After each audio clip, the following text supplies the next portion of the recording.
Hey, welcome. Say hi to my early morning face. I'm at the airport right now. I have just landed in Prague. As you will learn in the upcoming video, I have to attend a funeral here, so that's why I'm here. I got up at 5 today. It's now half past 8.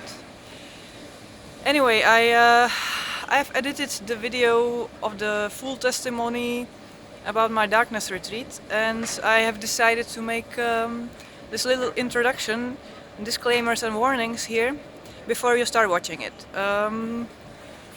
First thing is I'm getting emotional there on the video. I decided to keep it there, even the tears, to make it authentic, because I appreciate when people do it, so I decided also to do it. Making myself a little bit vulnerable, so be considerate in your comments, please. And second, I'm not a brilliant speaker. Some of these stories or these thoughts or insights or whatever I'm making, they're cloudy. I am kind of like trying to connect all the dots about what's happening right now with me. But it's still like mud in the water, you know. It's not really, it's not clear to me. But I have some structure, I have some notes right there, so I'm trying to keep up. So excuse that, please. It might get confusing or like switching topics, but I did my best. At least I tried. And one more thing is sorry, I'm just tired. I'm so tired. I tend to present things like they're generally true. Like, if you go to the darkness, this and this will happen. Keep that in mind. I just tend to do that. I noticed on during the video editing. That's not how it is. It's highly subjective. It's only subjective experience. So your experience with darkness can be different.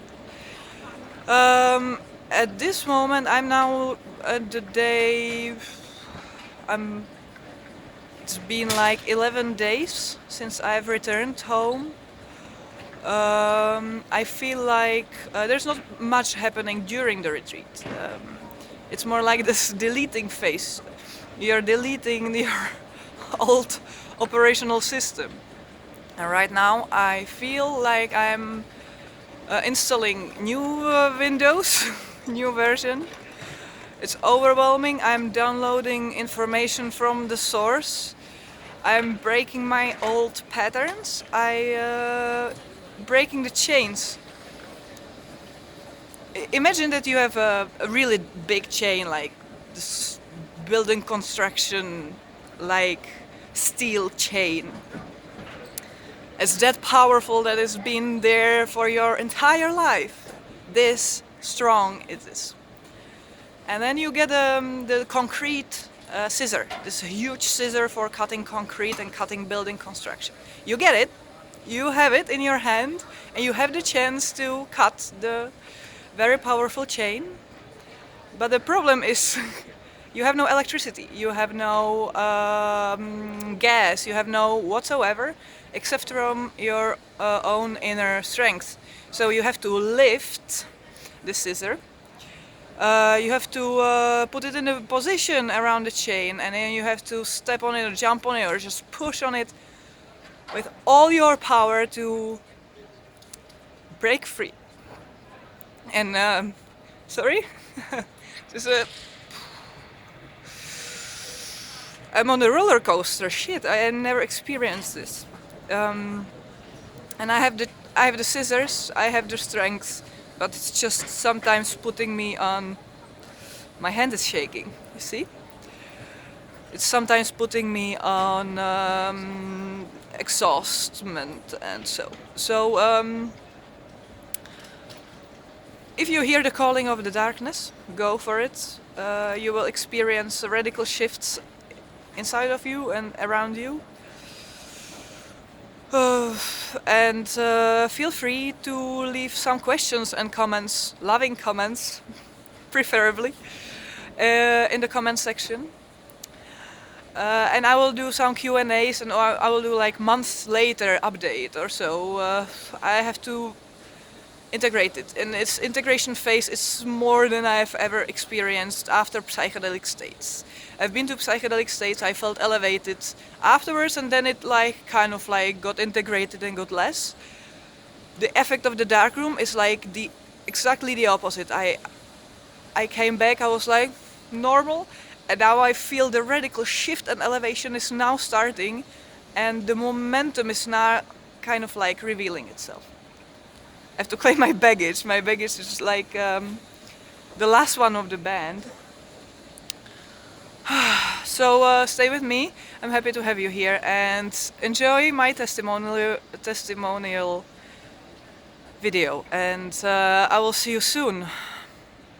So let's jump right into that. I've recently had a very intense experience. It was intense on the one hand. Actually, it now does not feel that intense at all. I actually started forgetting it very quickly.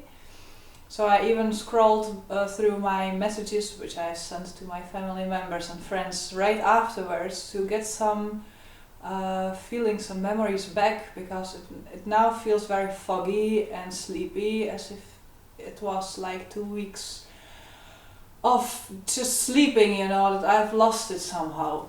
But it's not that important, because I will show you the big picture of that, what it meant for me in the bigger scale. And it was definitely not a waste of time. It was worth it. It was worth all the money. It did cost me quite a lot. But you will see. I will tell you hopefully everything what it meant to me so far. It's been 1 week since I'm home, almost 1 week. It's like 6 days, and I'm processing it very slowly.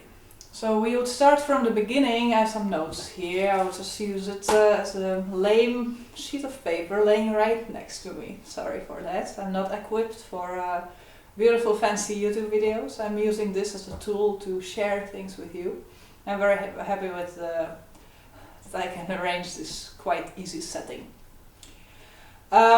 About my motivation to going to for a darkroom retreat, and what it is to go for a darkroom retreat, what it really means. Well, to my surprise, very many people have never heard about it. It's like even my clients who are coming to my office, like for healing sessions and massage therapies and various energy work techniques which I'm using on people, even those people who are interested in spirituality and like, you know, personal growth, they never heard about darkroom retreats, and they were like blown away by what I was about to do. So actually in the end I stopped telling everybody. I said, like, I'm going for a meditation retreat. I'll probably eat quite a little, so I might not want to have appointments directly afterwards or so. I was like talking myself out of it. And I do not want to tell you more because people ask me stupid questions, so you will hear about me later. It's basically what I did with most of the clients. With the more open-minded ones I shared, it's not easy. People immediately project their own fears on you when you are about to do something like that. So I suggest you share it only with the open-minded ones or people you really resonate with.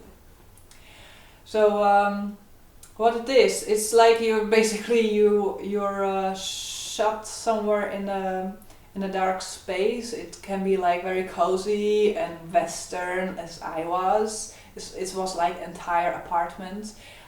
Or it could be very simple, like caveman-like, when you are using buckets to like toilets, and the caretakers are coming to give you clean buckets and bring you some water to wash your hands in. I've heard it's in Guatemala they do this in caves, in like, you know, this bucket style. This one I've attended to. It was in Belgium, so it's just like 1.5 hour drive from my place in Netherlands where I live.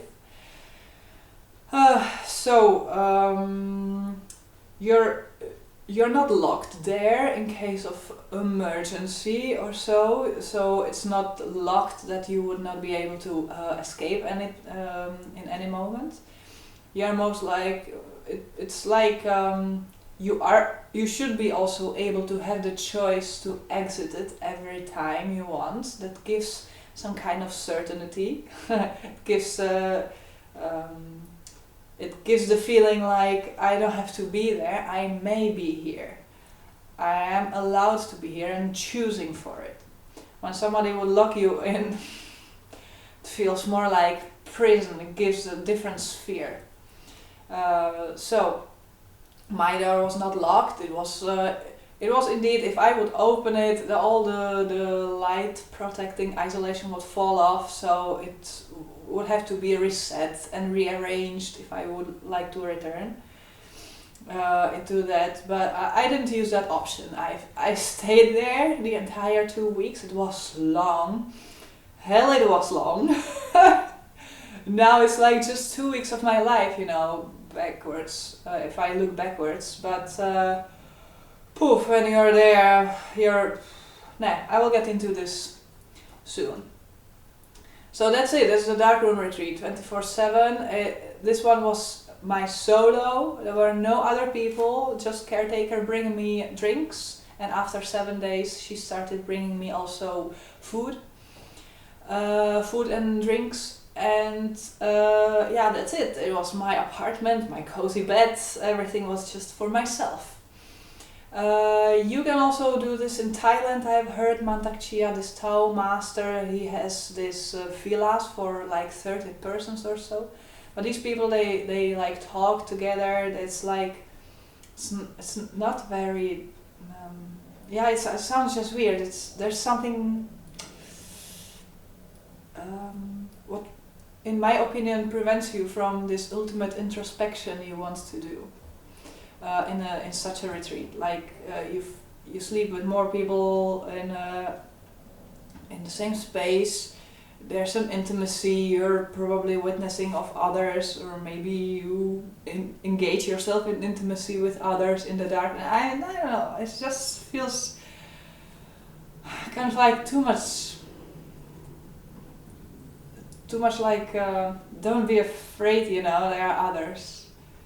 Solo retreat is more like you're really going like hardcore inside of yourself. It fits kind of better for me, for the idea. But whatever. Maybe you have attended some of these group settings. It might be amazing. I'm not judging everything. It's like more like me sharing my opinion.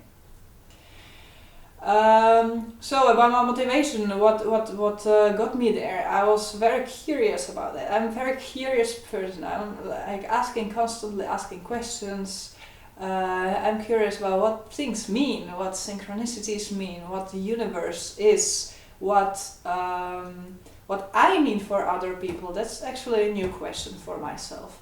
I started feeling important to play important role in other people's lives.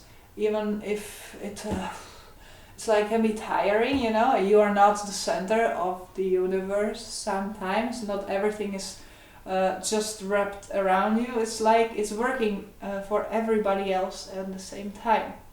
So I have this curiosity and this questioning nature of me, which I've heard about darkroom retreats like in the past, and it kind of like didn't speak to me. I was like, I would be afraid and so, but suddenly something appeared that's kind of like woke up some curiosity about like let's try it myself. I've done research about it, I've heard testimonies about it, but come on, it's like I have to do these things myself. Nobody is going to do the job for me. So I've booked that actually like 10 months ago already. It was Christmas time. We were in Prague because I come from Czech Republic. I am living past 6 years. I'm living in Netherlands, but originally I'm Czech. and we always spent Christmas time there with my family, with my husband, my kids, my parents, my brother, his family, blah blah blah blah. Everybody's there, all my friends, everybody. I've left everyone in Czech Republic, and so I'm trying to spend so many holidays there as possible. And I was like, yeah, I had the time and space to look up things, think about things a little bit more to the depth, and plan my things, plan the logistics together with my mother, who is very supportive.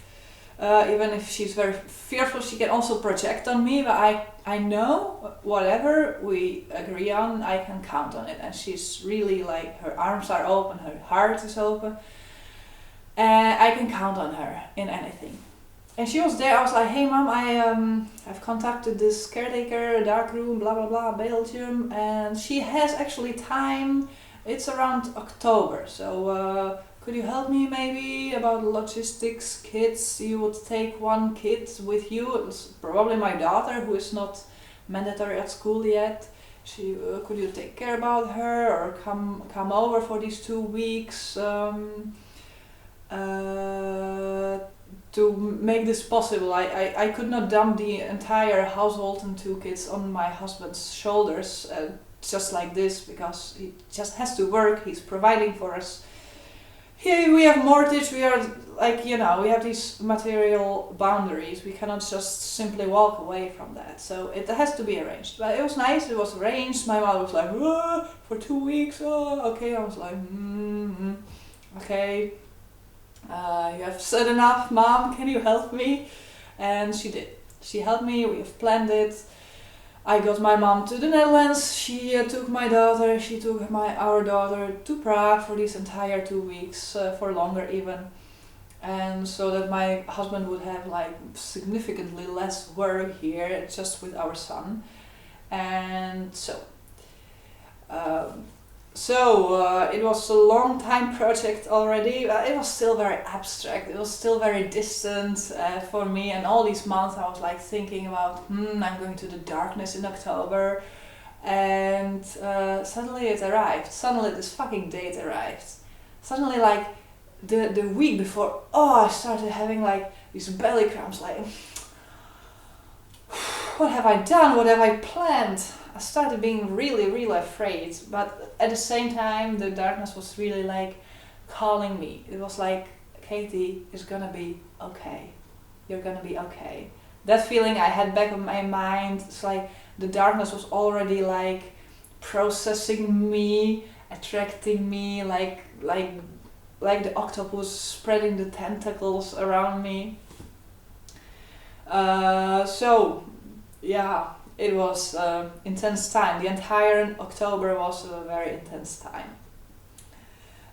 So that was my motivation, the attraction to it, this curiosity of mine.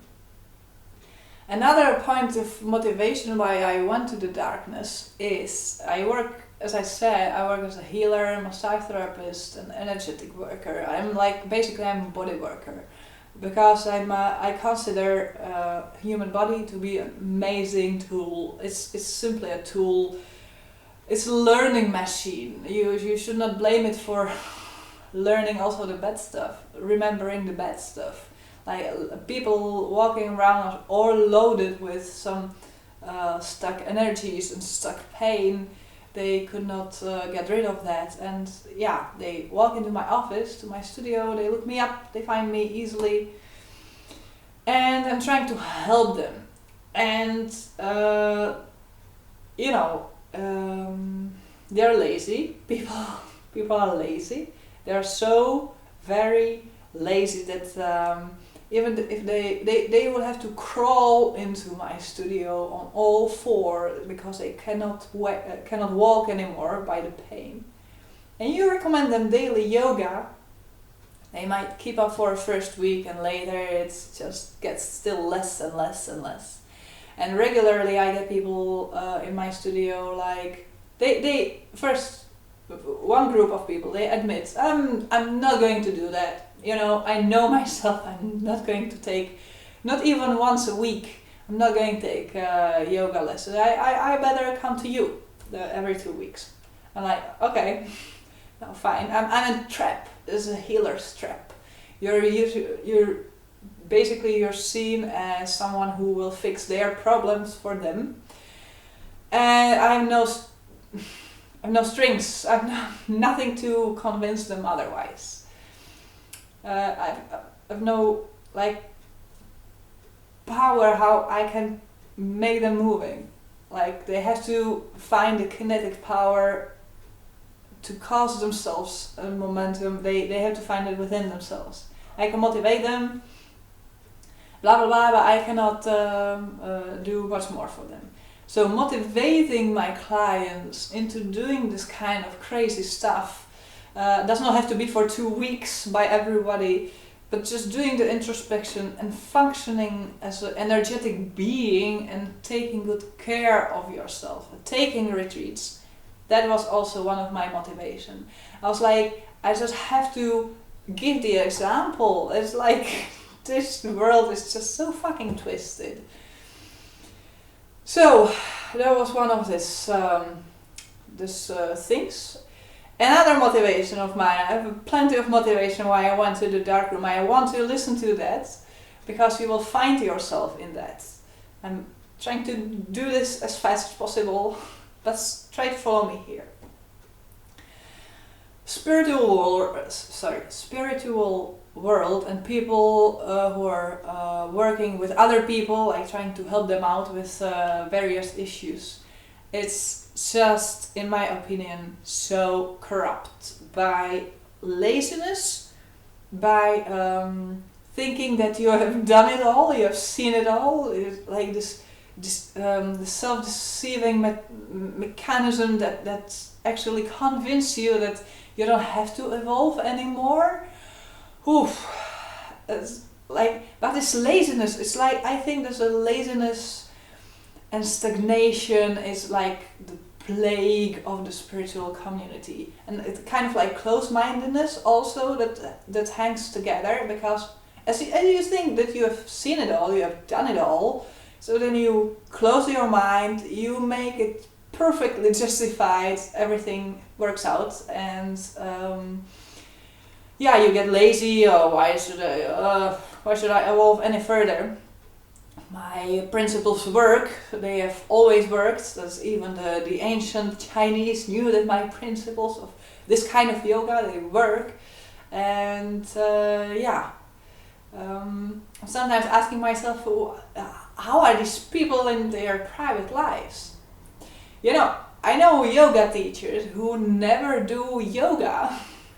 As amazing as it sounds, they never do yoga. Apart from these short demonstrations they perform on their yoga lessons.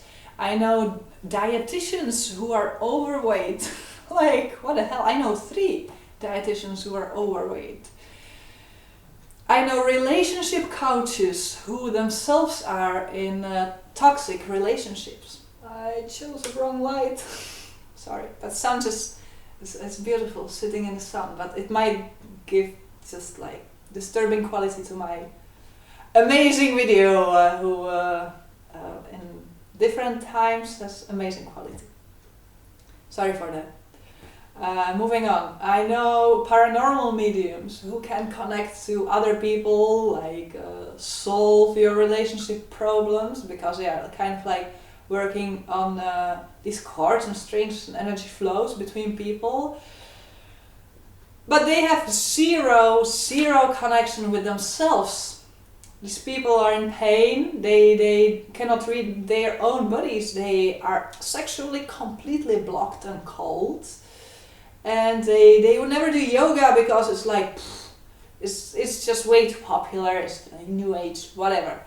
And I'm always listening to these stories and always trying to take these bad examples, let's say, as a motivator for myself, for my own personal growth, because I see, it's very easy to see it in others.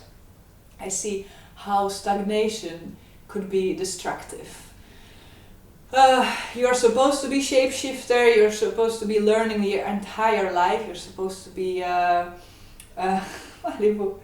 it's a kitty. To be evolving your entire life. So that's what I'm trying to do. Another motivation point.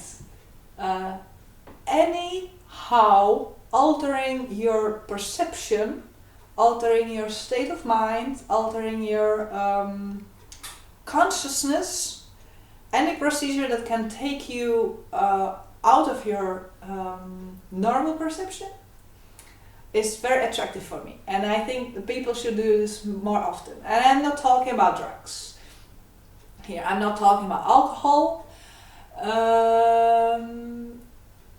I might be talking about psychedelics because these are, if used correctly, they are a very powerful tool for this.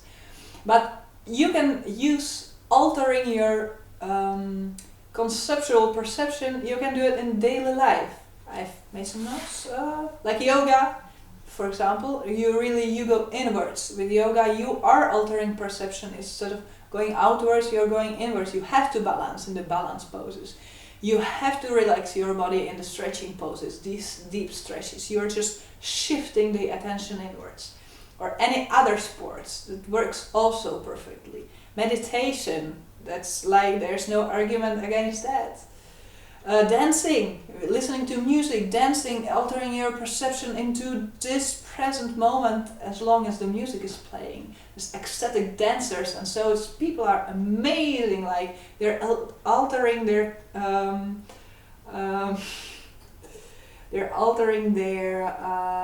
consciousness, like on the dance floor. It's beautiful to watch.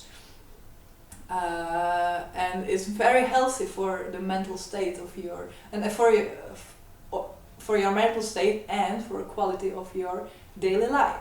Sex is also a beautiful access point to a different state of consciousness. I'm not talking about thrusting like up and down, back and forth. I'm talking more about this mindful tantric like sex and the sacred connection you do.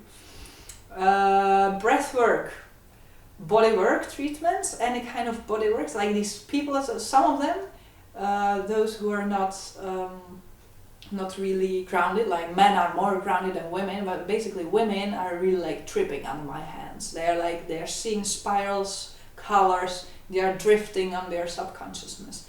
These states are so healthy to experience because they just show you the little periscope that just penetrates the bubble you're living in. Once in a week or so, it's just so healthy and healing.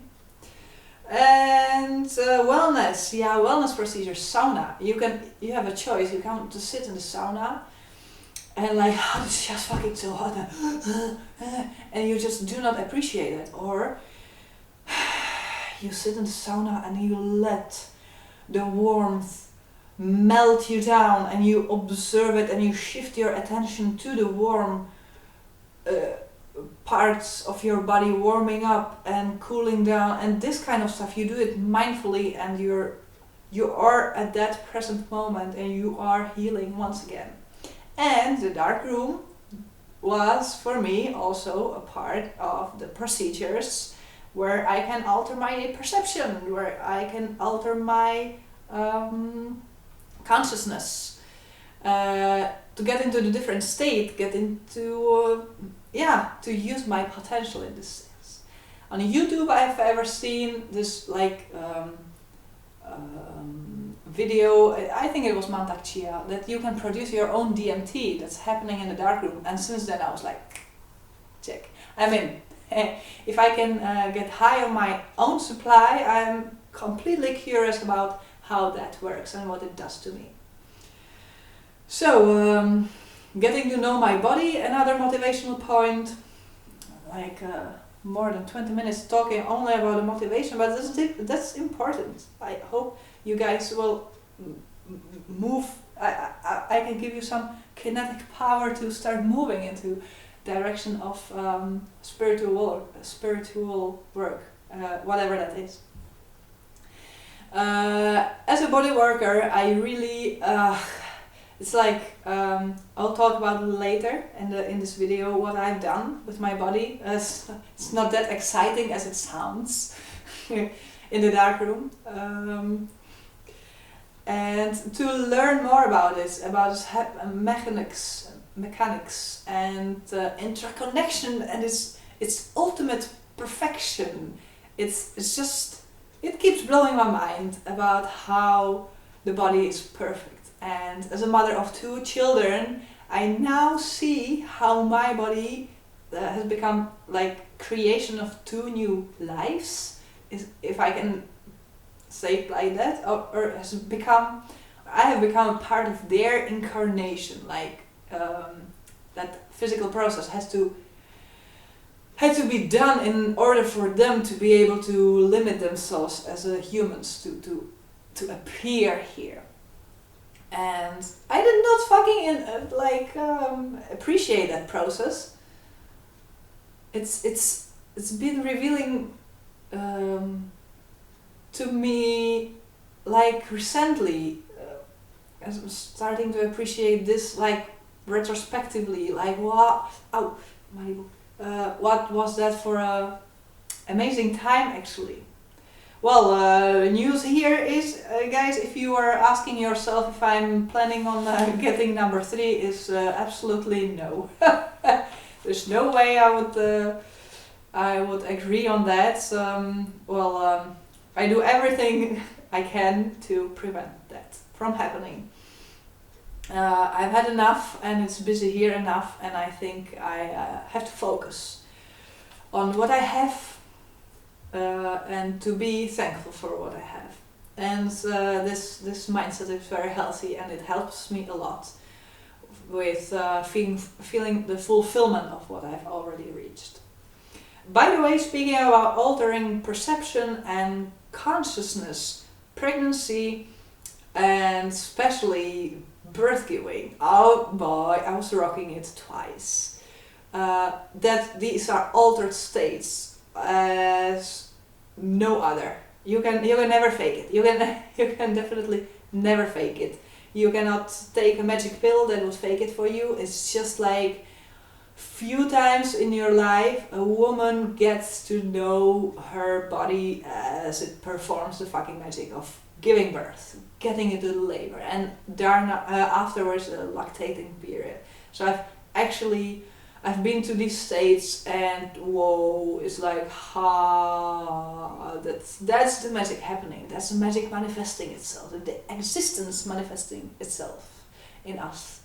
And once again, that's why these states are so healing and healthy to be experienced. And once you're back from there, you have memory about that, and you can, it's just so healthy to have such a healthy memory, you understand?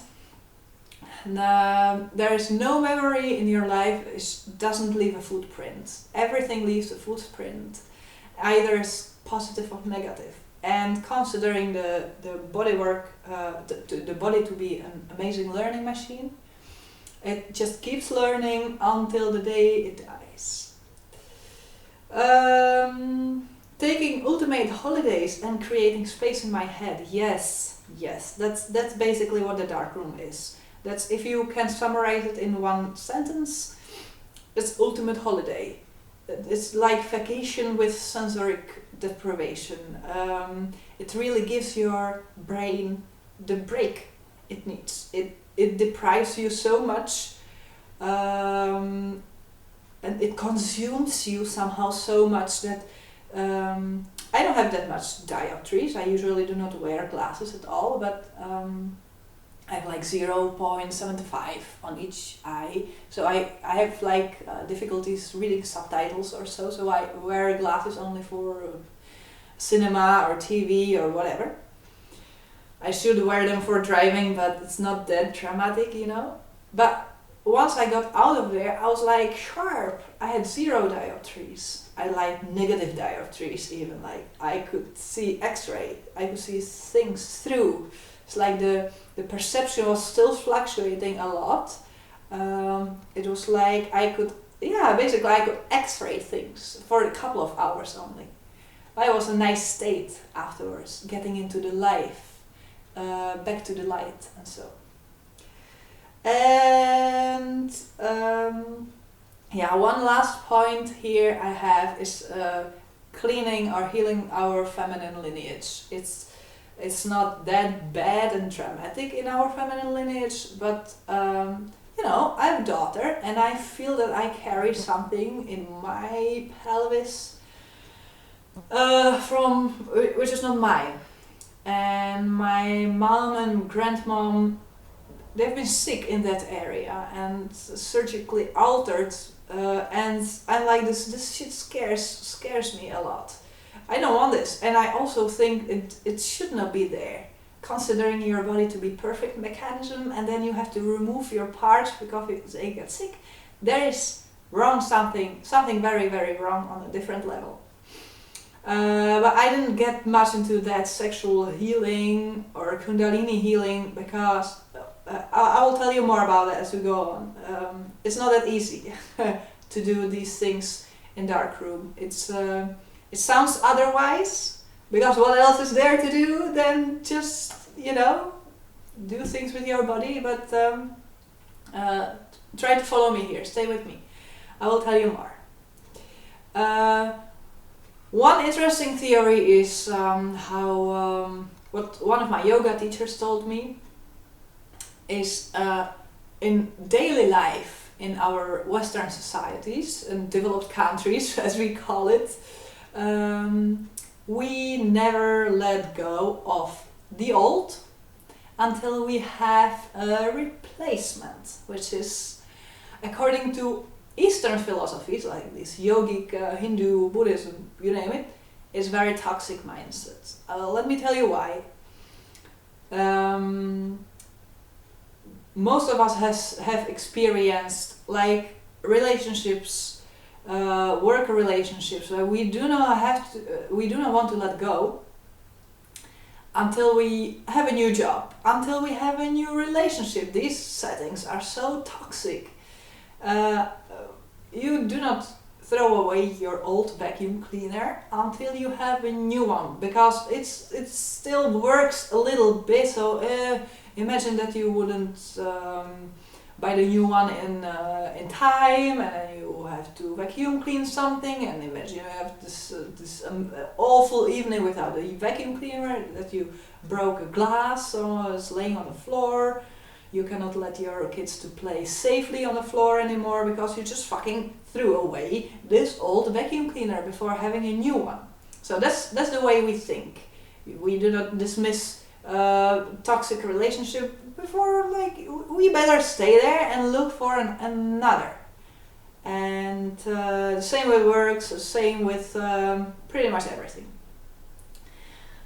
In yoga philosophy is different, or like in Eastern philosophies, or like these spiritual philosophies. I don't know how I should call it. Don't take my categorizing to be the correct one. But in a spiritual philosophy, you should let go of the old to create space and let the universe kind of like, or your own godlike essence to manifest something new for you.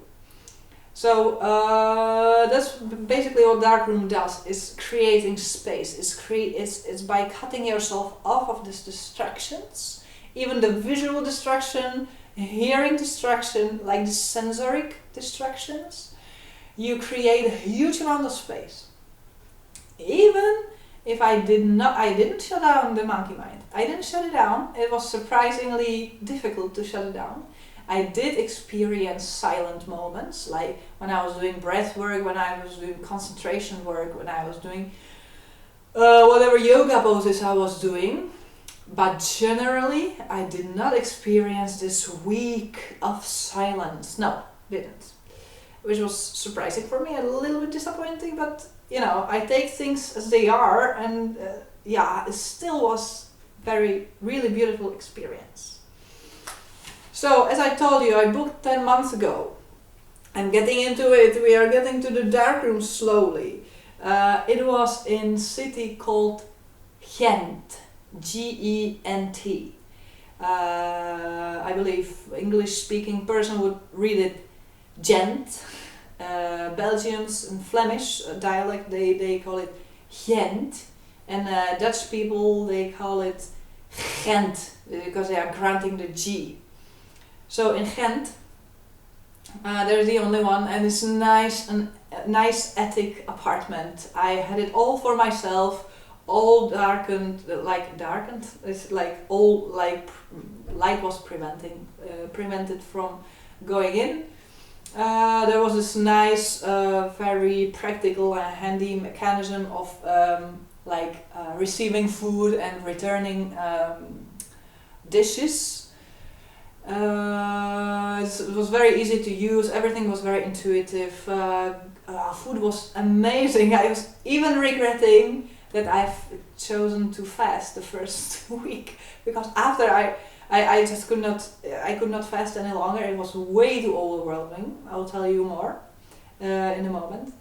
The food was delicious. And my caretaker I was in very good hands. So if you're watching this, thank you so much once again. It's a kind lady, it's like older lady. She's becoming grandma upcoming year for the first time.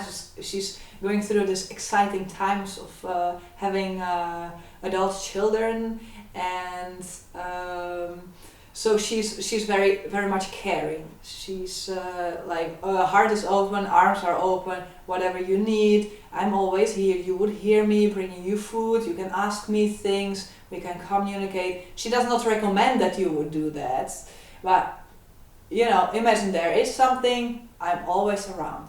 And just like creating this kind of safe space, it really gives you the opportunity to surrender to the darkness. It cuts you off of the nervosity, the anxiety you build around that. All this arranged logistics, getting my mother here, flying my daughter back to the Czech Republic, and paying the rent in my studio, where I haven't earned a single penny, single cent, almost the entire month, because I need to take some time off. Blah blah blah blah, and costs of the dark room. The dark room for the 2 weeks cost me almost 2,000 euros.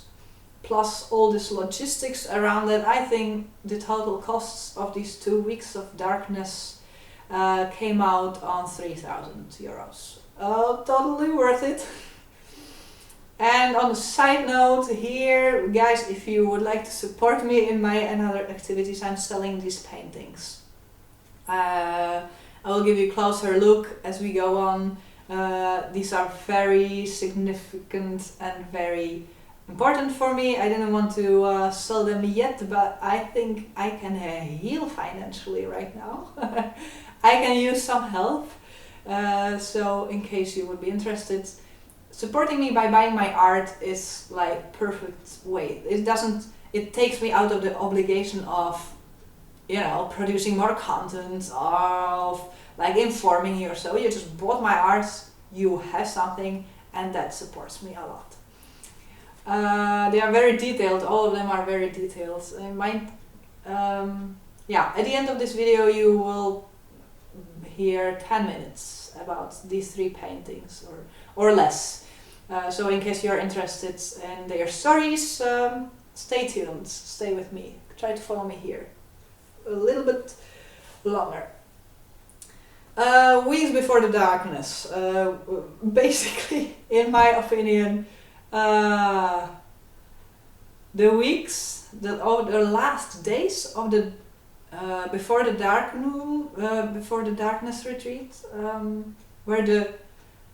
these were the worst days of my darkroom retreat. These were it, not the days in the darkness itself. It's like back to the womb. It's very welcoming and warm and transformational and lazy, and you have all the space for yourself and blah blah blah. It's great. The experience is nice, but it's more like this these belly cramps and this fear of the unknown. That was very destructive. I was thinking of cancelling it. I was thinking of at least shortening it, because I've paid the first €1,000 as a deposit. So I was like, okay, I've paid for the first week, so what if I just cancel the second week? And then I was like, Katie, you have been so brave and you have been into so much.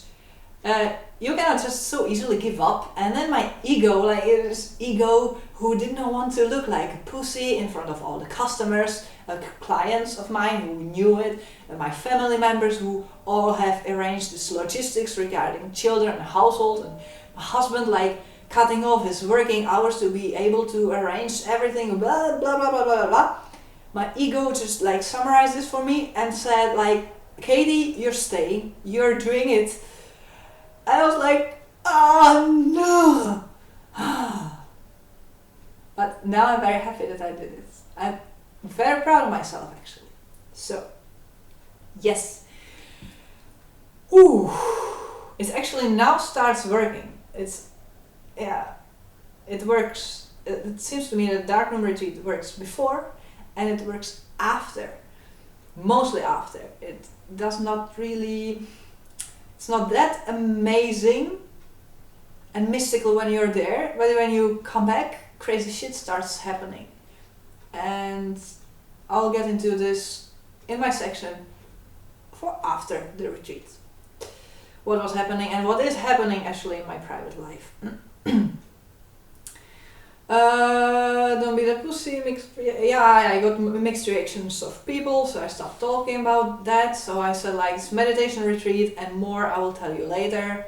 And it was just an amazing thing to do. Don't hesitate to keep some crazy shit for yourself, because people just don't know what they are saying. They're assuming assumptions and shoulds and pros and cons and all this shit people can dump on you so easily, because you're vulnerable. You open yourself up, you open the heart, and you give them the trust by saying something like that. So they can shoot on you. They don't do it consciously, but it was not easy to communicate about this. So I kept it mostly for myself, and it made things much easier. Moving on, page 2 out of 3. So we are heading into the hall. I was very, very, very emotional when I was accessing the dark room, because the fear of the unknown it was like here, it was surfaced already. I was like, this is it. I'm going into this fucking dark room for these fucking 2 weeks. I have no idea how it's gonna be. I have one friend of mine, the only friend, Petya, if you're watching this, thank you so much, because she has been to the darkroom retreats, because in Czech Republic, where I come from, it's quite popular. Celebrities do it and it gets some kind of media attention. And she's been there a long time ago, twice for a week. And she was the only one who looked at me and she said, Katie, you have done a lot of inner work already. You are not gonna meet any special demons. Might get exciting times there, but don't be afraid. You've done a lot of work already. It's welcoming. It's back to the womb. You will be fine. She was the only one who supported me like that, and also the only one I have texted before I went there. I needed a little bit more of this juice, and she supported me with a few more sentences, few more messages, and I was thinking of her a lot, right before and during the retreat, and it helped me. The memories of her support helped me a lot to get through it. The darkness is kind of like, when you're entering it, it's like you feel it's, for my feminine lens, my feminine perception, I felt like I'm entering the womb space of a divine mother. You know, I'm getting back to the womb, and I felt this femininity around me. But once again, I am feminine. I perceive femininity very easily. I might miss a little bit of this masculine part in me. It could be better. But, you know, my perception of the darkness was welcoming, arms open, heart open, motherly feelings. Even all the sounds you hear, and I could hear sounds of the building, you know, shutting the front door and back door went on. Even the neighbor who was practicing violin, he was quite good at what he was doing, luckily. But everything you hear, this is not direct sound, it's a sound behind the wall or under the floor or even up the roof, because I've some pigeons there, you know, crows and so, kept me company.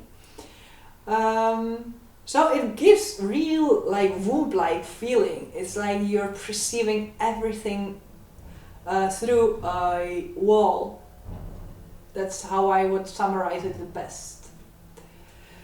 I got a few tips from the caretaker. I told her, what should I do if I get this crippling fear? I've studied about fear, how to conquer it, how to accept, by acceptance and love, how to go through it, how to let it happen and how to process it in a healthy and undamaging way and kind of like permanent way, if I can say it. You know, my caretaker was the only one who has experiences with people having these fear strokes in the dark room. So I asked her, and she said, breathe. The only thing she advised me was, Katie, you just have to breathe, and your mantra will be, this all will pass. It's just temporary. Observe your body, how it behaves, how it tenses, how it gets crippled. But zoom out, observe, and breathe, and it will pass. And actually, I did need it a few times, and it works. It works very effectively.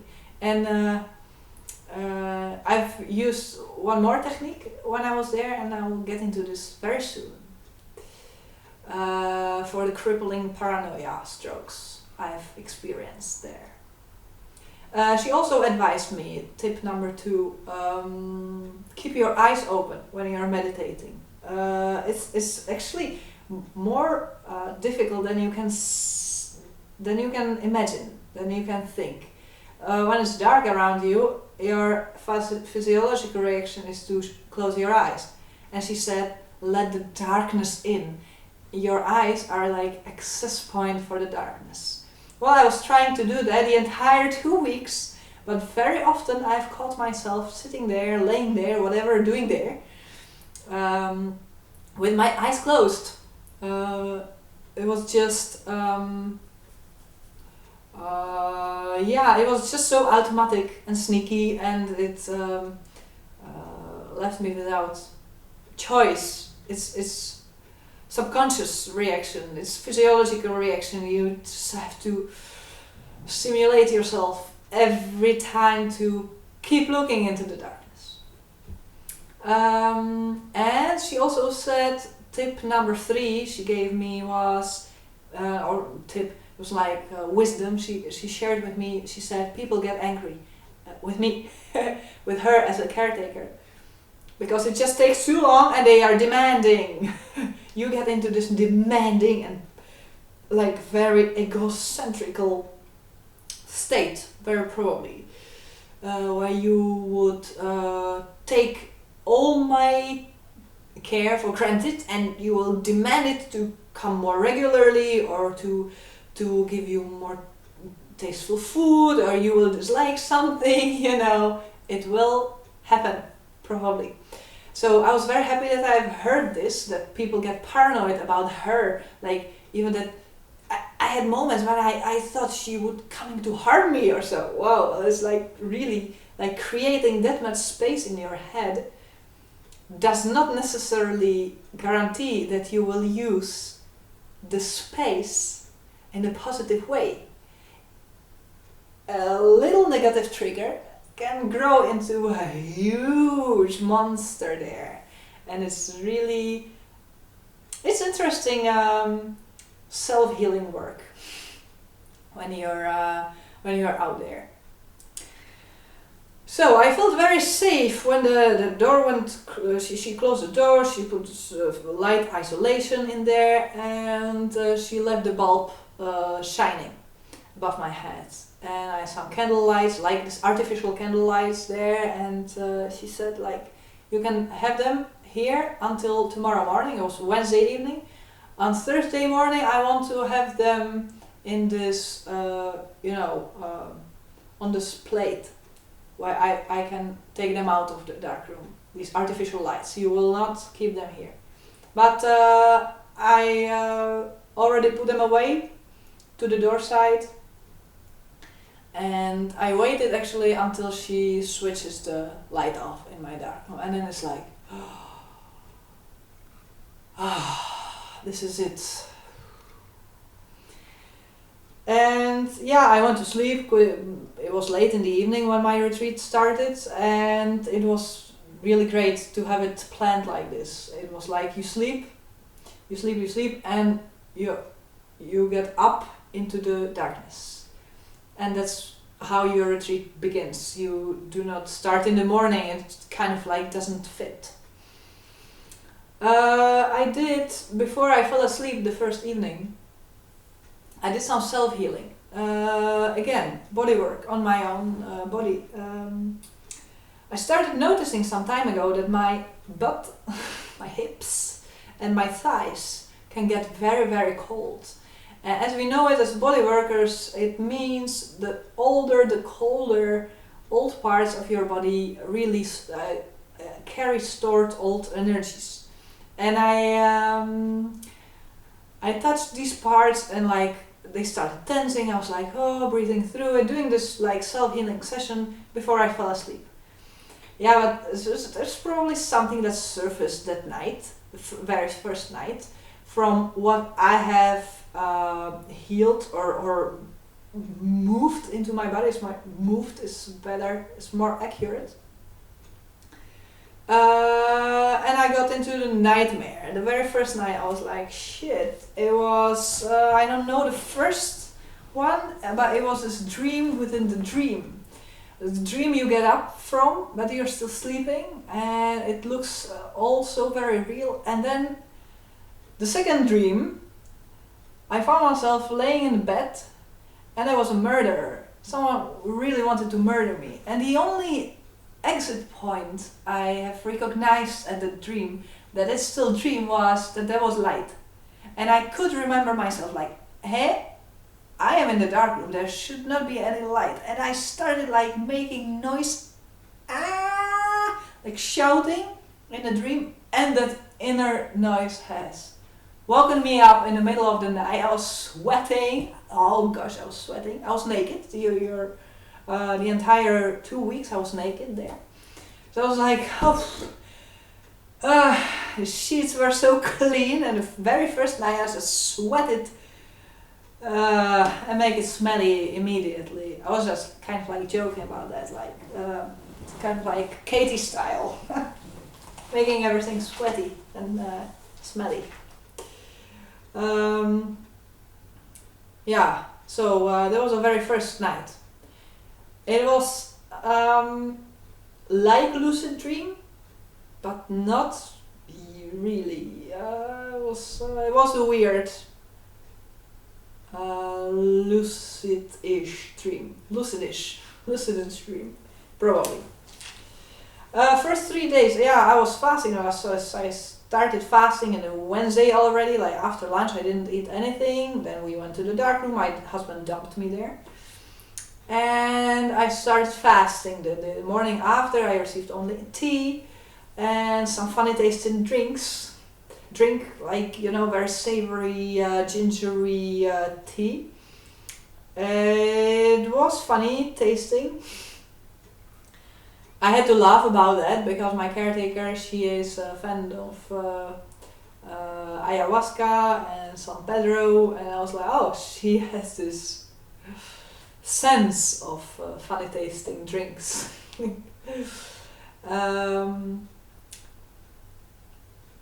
So I kind of finished all of those drinks because it felt like eating, or it was so warming up, and it kept me warm also for a long time. So I was always looking forward to hear the bell ding that drinks have arrived. First 3 days, yeah, with an empty stomach, my stretches got deeper, and my everything gets slower, and body awareness is elevated because the fast gave me so much peace, so much inner peace, also like physiological peace, not only in my head but also physiologically. My body went into hibernation. There's a fly on the camera. What? I was like, what's that? There's no ghost. Not yet. So I was doing yin yoga, this like sitting, laying yoga for deep stretches.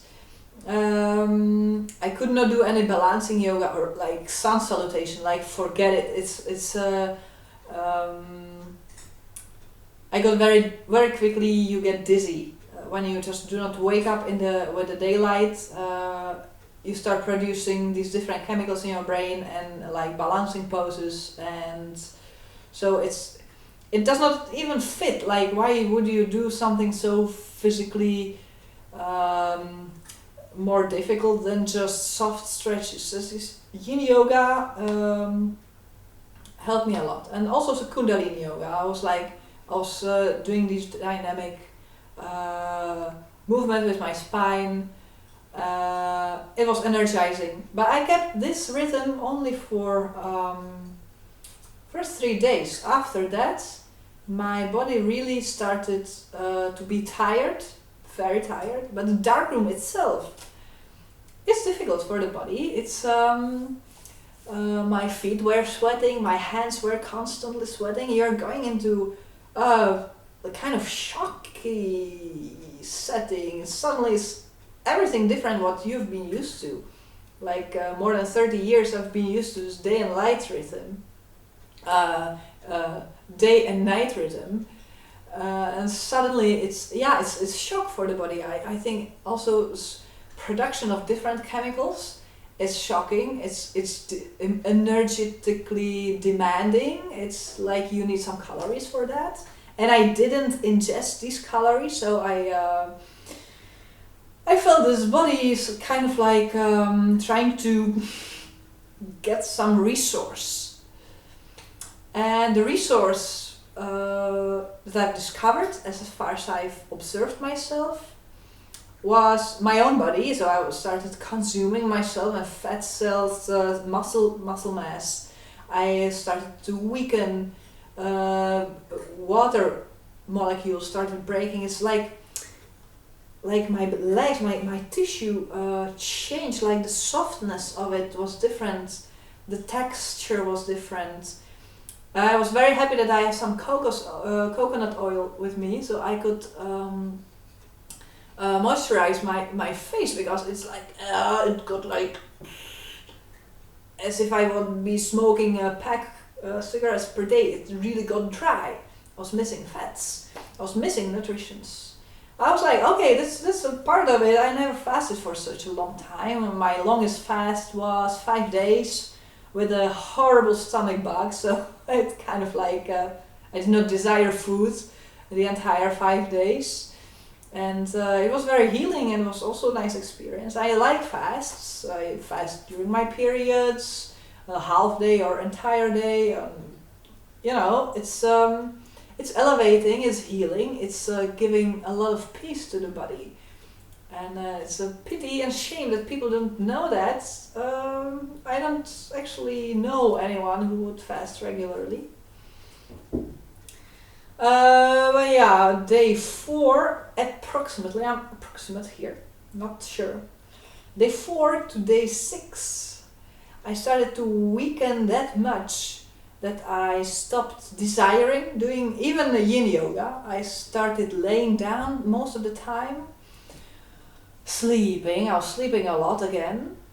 When I was laying down, I tried to lift my arm, and it was heavy, man. It was like so heavy. I like tried to lift 2 arms, and it was like I started catching my breath just by lifting arms. I was like, whoa! It starts to be challenging for me.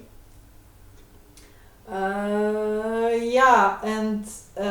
started having annoying headache later, day 5 or so.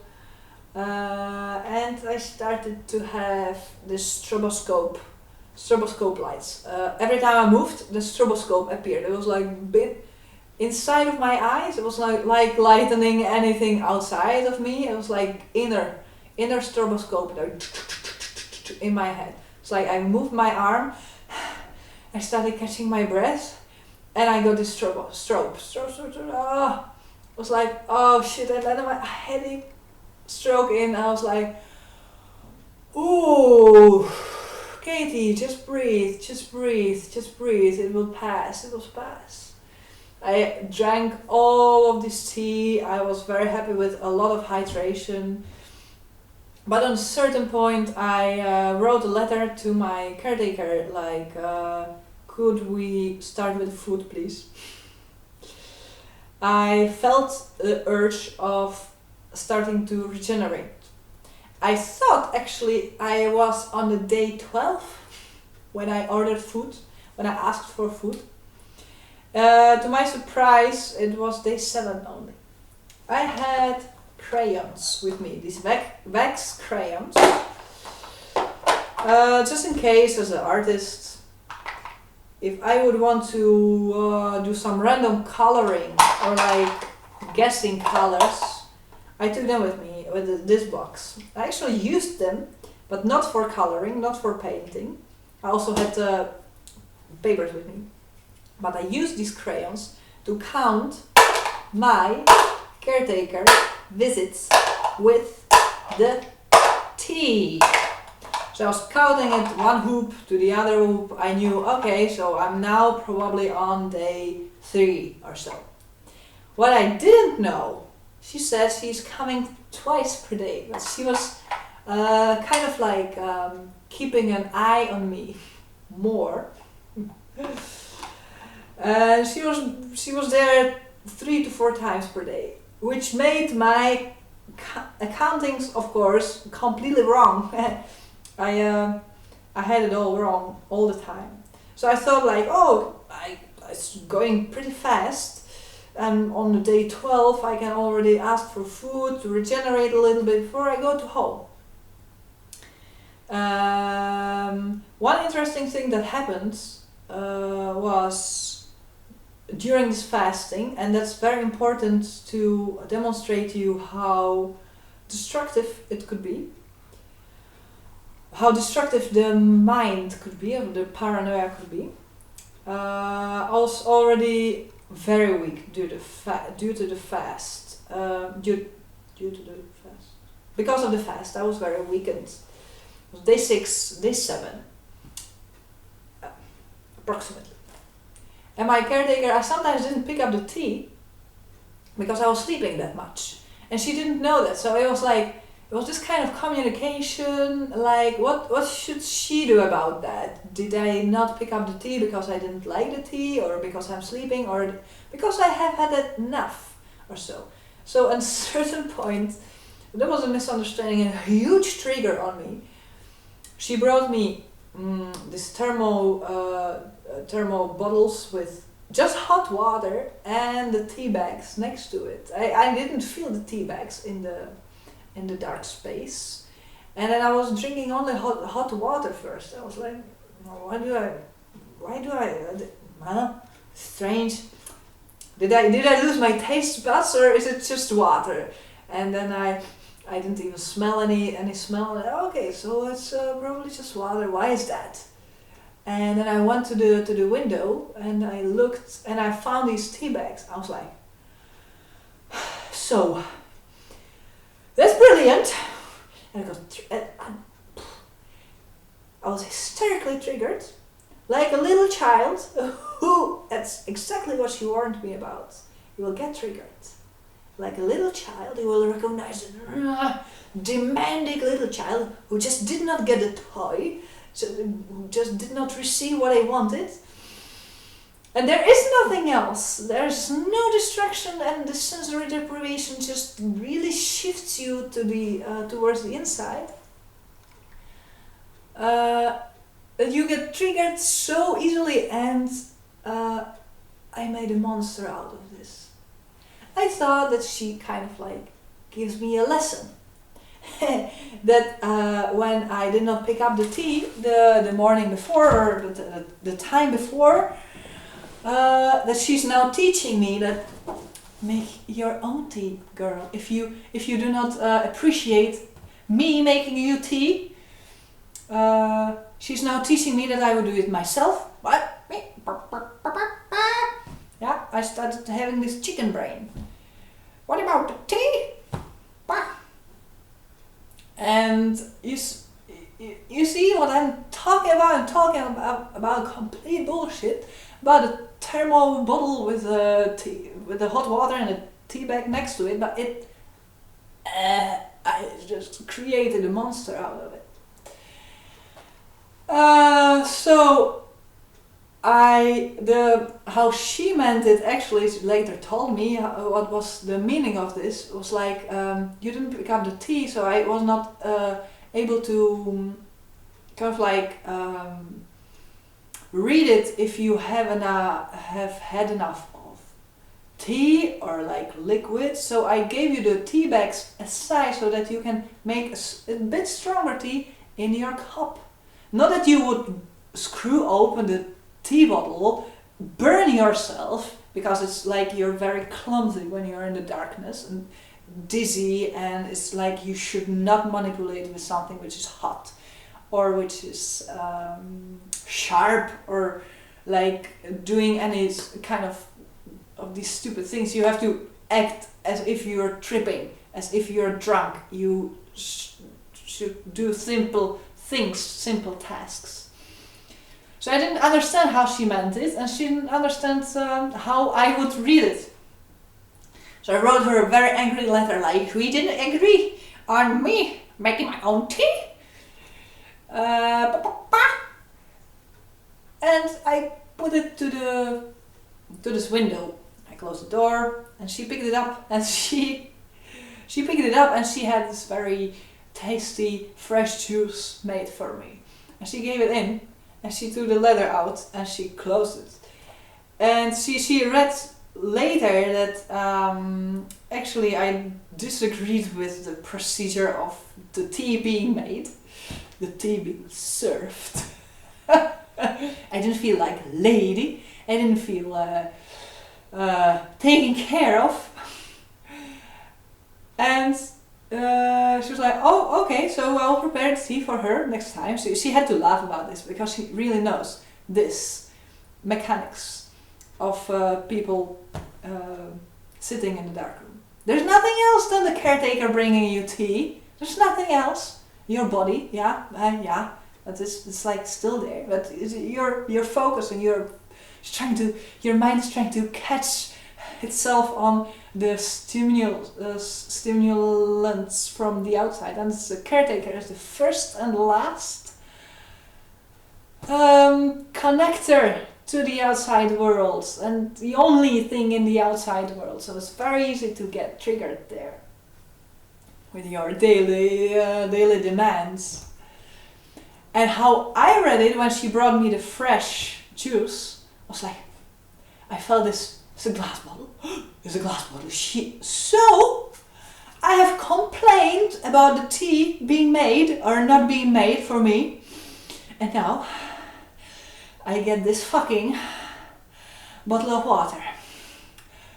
I did not even know that this beautiful, amazing, fresh juice, it's not cheap stuff she gave me. But she understood I've been fasting for quite a long time. She understood that I would be undernourished, that I might have headaches. She wanted to bring something fresh and beautiful for me, and I didn't appreciate that at all, because it was right after the conflict with his fucking tea bags. And then I calmed down, like, what if it's not water? Because I had plenty of water there with me. So I tasted it and I was like, Katie, how stupid you are. It was such a beautiful tasting drink. I was so happy with that at that moment. But still, it kind of like, the devil was biting. The fire was not extinguished. The devil was still there. The ego was still trying to convince me that my caretaker is actually evil, not taking good care of me. And what about the huge amount of money I've paid for it? That started to play with that in my head. Man, I've created monster in my head. Paranoid monster that was telling me that she will probably come with tons of excuses for this conflict with the tea. My mind was also telling me that she's definitely going to forget me there, because after some time, sometimes you get longer breaks before the caretaker appears again, because they might be sleeping. You don't know what time it is. They have their own appointments. She was not sitting like next to the door to keep an eye on me. She was like having her normal life. She had her appointments, groceries, drinking tea with friends or whatever. She was there for me. There was even a phone if I needed to call. But I was feeding myself. I was feeding this huge elephant in me who was just spinning and spinning and spinning in a paranoid spiral of caretakers keeping me hostage there. That even came into my mind, that I'm being kept hostage there, that she sent my husband away, that my day of the departure has passed already, that my husband has been sent away, that I have escaped the dark room, that I got schizophrenic, psychotic, that she definitely has came up with various kinds of stories towards my husband, that he would look for me outside of the dark room. He would believe her blindly. He would never doubt that. And all these what ifs. And even like I was thinking, what if she goes on the street and then a car comes and that like kills her, and nobody else knows about me here, and then what would I do? And then how would I get into the timeline, what day it is? And I have just my bathrobe here, like to keep myself warm. I would walk here on the street, like I don't have my phone with me. What would I do? And then I went spinning in that spiral. I was unable to get out of there. And I will tell you soon, I did eventually manage, but it might have taken me like entire 1.5 day maybe. Like I slept in between. I woke up again, and I remember clearly, first thing that popped into my mind was like, oh, I'm really curious if there's a tea and if she's still giving some care to me. And then this little essence, this little loving essence popped out, and this angel in my head said, Katie, you're gonna be okay. And then the ego, this huge elephant monster, smashed that little angel. But the angel was not dead, it just appeared a little bit later somewhere else. This is sneaky. This what your mind can construct, what your mind can do, what it can create, how it could drag you downwards, like completely disgustingly sneaky. I'm tensing here. These sneaky mechanisms, that's the devil inside of you, how it can manifest itself. But luckily, devil never lasts long. And at a certain point, I was just so tired about this. I was like, this spiral is taking so long. I just have to, I have to get out of there. I have to get out of the paranoia. My caretaker's loving. I know I can trust her. I am in brilliant hands. I'm in the best hands I could be. All the money I've paid for it is completely worth it. Yeah, because the devil was pulling the money issue. You paid fucking 2,000 for this, and does she even count on the intensity of the retreat? You had to sign, Katie, or me talking to myself. I have to sign the paper. I have to sign the paper. That I'm kind of like counting on the intensity of the darkroom retreat. But does she? I was pointing finger at her again, once again, for the 1000th time. Does she count on the intensity of the darkroom retreat? I was pointing fingers everywhere else, except from myself. Of course, that's how the devil works. At a certain point I was like, I'm fed up, shaking, sweating, I was spinning in this paranoia. Then my caretaker is dead, she's never coming back, she's keeping me hostage, I have to go on the street, walk into the cold, I'm going to die out there. It was on day 6, day 7. Then I thought, this little angel of mine, again appeared. Some updates coming. One friend of mine told me, she's a psychiatrist, very open-minded one, and so she knows some kind of mechanism. She's more like medically focused, but she knows a lot of these conscious, subconscious mechanics. And she told me, take a talisman with you, take something with you when you would start spinning around these issues, around anything, if you would get crippled by any paranoid or fearful motions of yourself, that you would have an anchor. Because except from being naked there and having your toothbrush with you and some menstrual stuff, hygienic, blah blah blah, and yoga blocks and yoga cushions and blah blah blah, you don't have this distraction that you can look away from something. You can't look away, you're sitting in the fucking darkness.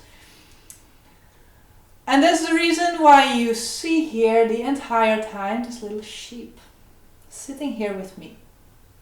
I took that one with me. That was my talisman. And for me as a parent,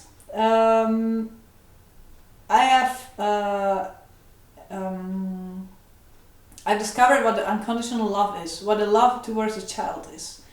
There's the love in its pure essence. Of course, there are many egoical mechanics coming to sit in between you and your child.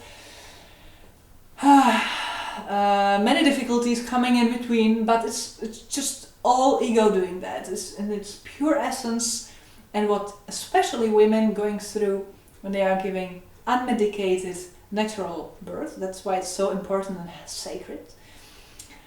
It's this unconditional love surfacing, and then when the child comes, the ego breaks into fragments of pieces, and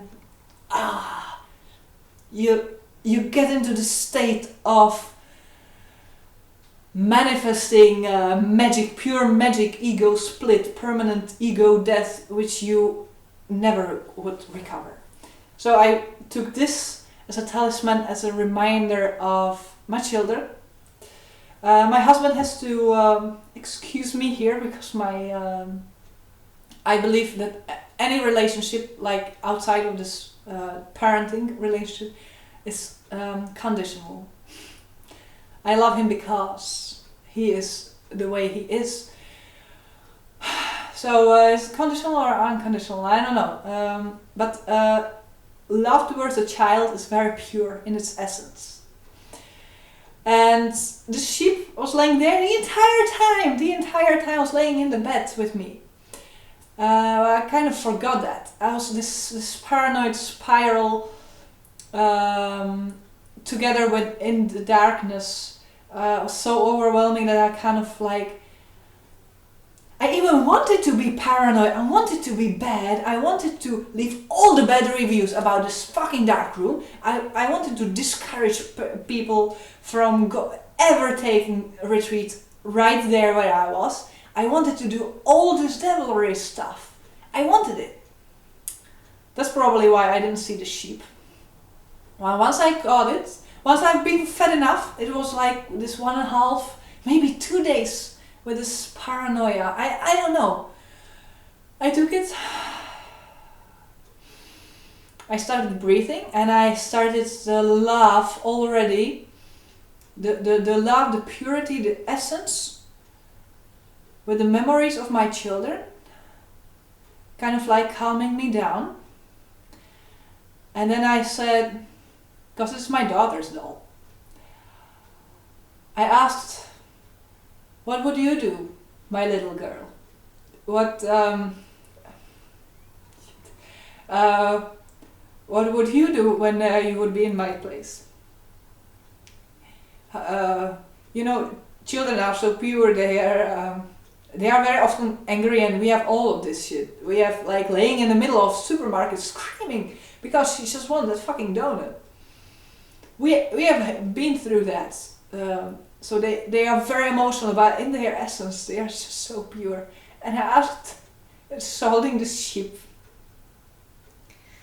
right next to my head, and I asked, what would you do?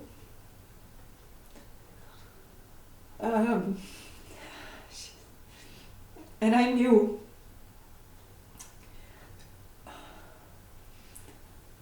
I knew my daughter would be so pure.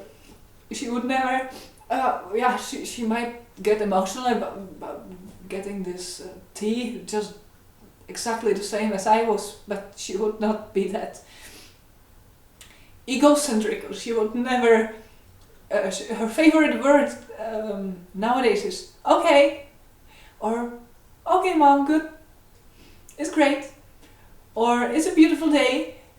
She's almost 4.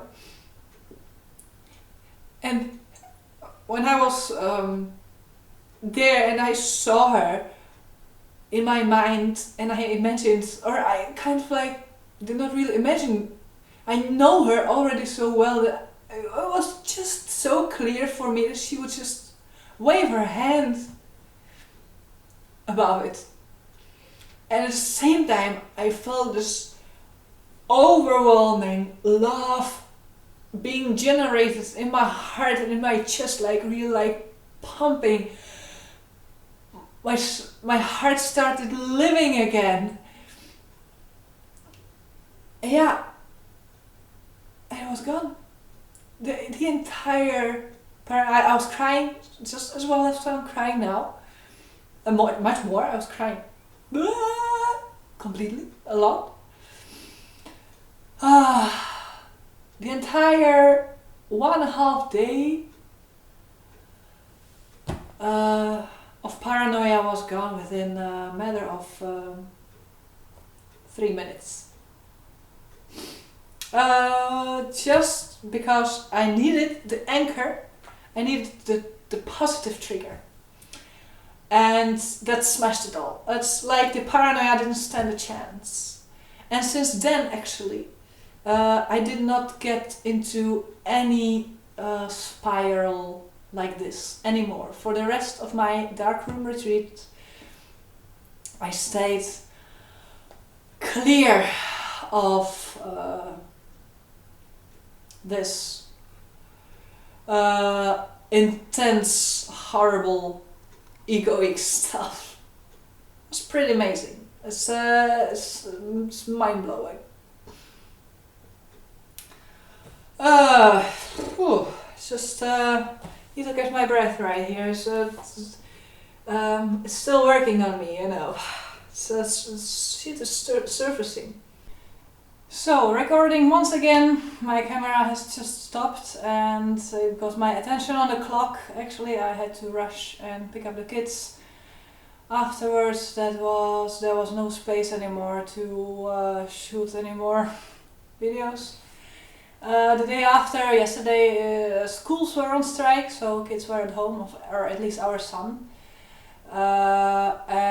So we are 2 days further. I'm shooting the second part. Happy to be here with you once again. Thanks for staying. Thanks for listening so far. I'll make a side note, a little different story. I would like to put here in between these two parts, because shit happened after I've made the first part of the video, as you have just seen. I wanted to summarize this at the end of this entire testimony, but I'll do it right now. Things started moving. It came into motion after I returned, and even before I entered the darkness, I had this strong feeling like the Matrix is already like the universe, or how you want to feel, my reality, or my own personal projection, the reality I create, I perceive. It's actually fitting itself on my new me. Like after every such an elevating, intense spiritual procedure, something changes and time starts to go faster. Your skeletons and shadows, they start to appear and you have to face them. And that's basically what darkness does. Is it all starts whenever you are back home. So before the darkness, my grandfather passed away, and I did not attend the funeral because we were kind of like out of the money, and I would have to fly to Czech Republic, take the flights, and it was also like I was unable to attend such an event as a funeral. I was emotionally already in the dark room, and I called everybody. I condolated everybody, and I excused our non-attendance personally, so that was all accepted. Family found it all fine. Then during the retreat, that was my birthday. I'm an October kid. 20th of October, I got 32. And a few days after I returned from the darkness, my grandmother passed away. And it was weird because she was already weakening, and it is to be expected around their age and health condition. You all know that people are dying every day, but she was still keeping up. And because I'm not in Czech Republic that often, only for holidays, I thought I would see her around Christmas when I will be there actually. And she really wanted to see our children because she's so completely in love with them, and none of this is going to happen. So the day before yesterday, when I was shooting the first part of this video, which you have just seen, I purchased flight tickets that I would be flying to Prague and back to Eindhoven a few days later, and I had to replan some appointments for my like with my clients, which has been scheduled already for the next week. And so it was quite emotional to do, but I was like, okay, let's shoot a video, let's continue. I need to share this stuff, and I had kind of like space in the living room, no kids around me, so I decided to make this previous part of the video. Well, what happened afterwards was like my husband and me, we had some very intense relationship conversation. We handled that very well. I appreciated his honesty, he appreciated me being emotional by staying. We were not walking away, shutting doors and throwing things, and so we had very conscious and deep conversation with a lot of tears, with a lot of emotions, but we managed. And it was the evening of the day before yesterday, and I was shaky. I could not sleep that night. I felt like total loser for all these experiences. I'm very vulnerable at this moment, because in the darkness there was nothing else. There is really nothing else than the love you're building, and I created the entire pink cloud where there's me, my husband, our children, our future house, because we are looking for new estate. We want to build some kind of business around it, conscious business around it, and we are selling some certain properties. We are trying to manage to get it financed. We are looking around, and in that darkness retreat, I was, especially in the second half, I was saturated by the darkness. I wanted to get out of there. I felt this love, and I felt this trust for the universe, and that everything is perfect as it is. My children are perfect as it is, and I really wanted to hug them already, to like jump into my arms of my husband. And I've constructed that dream. I've constructed that whenever I return home, things will be beautiful.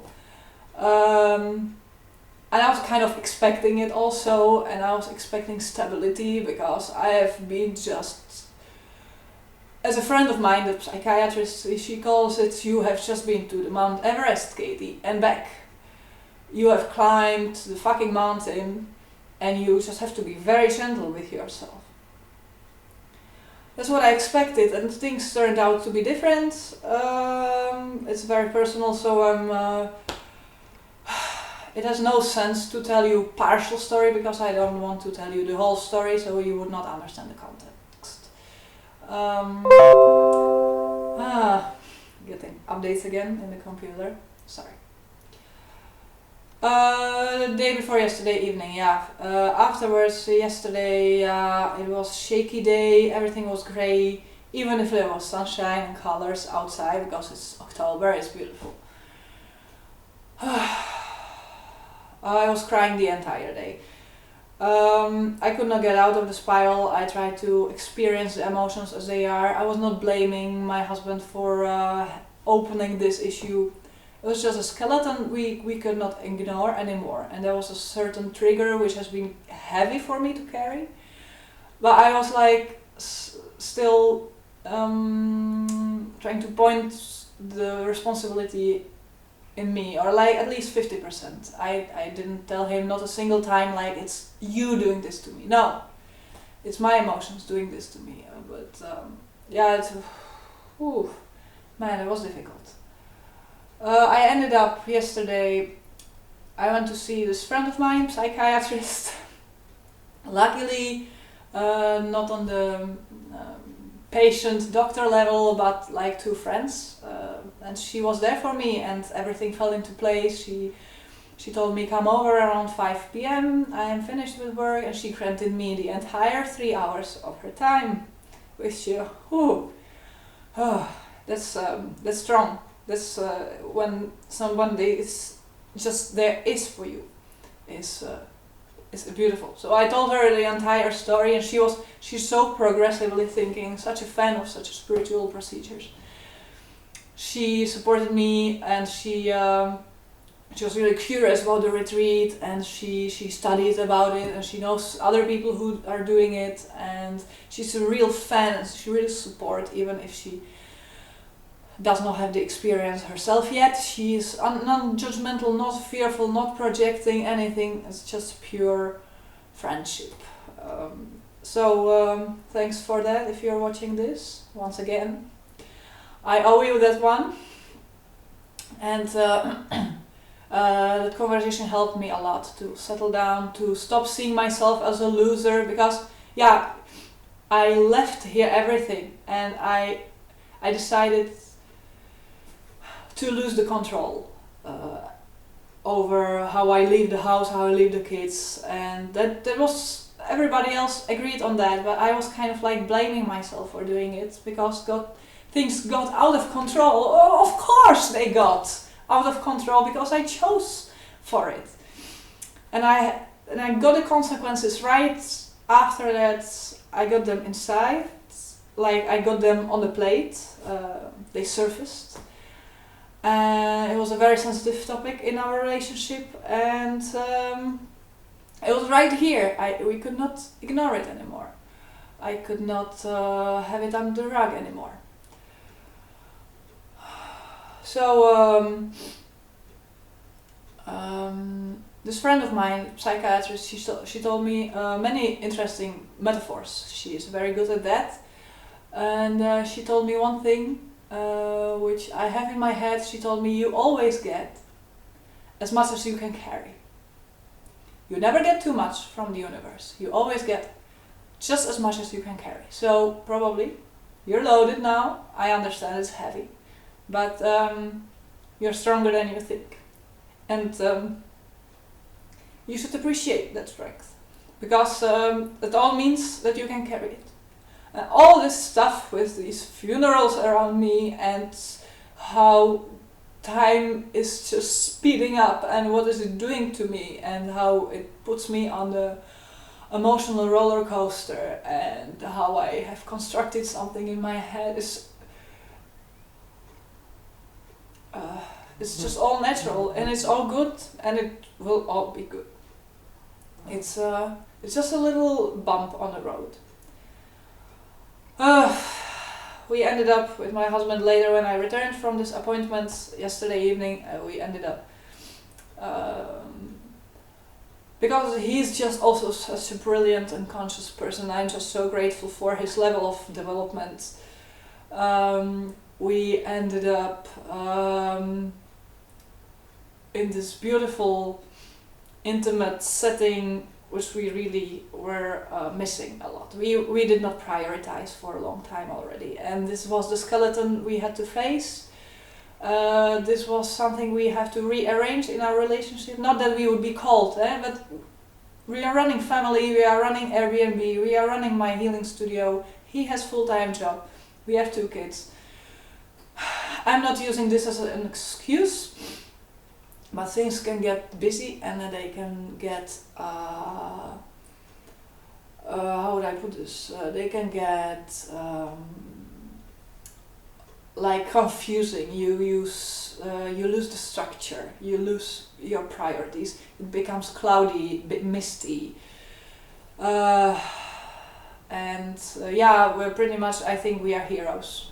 Me and my husband, that we have gone so far and we have created that much while being parents and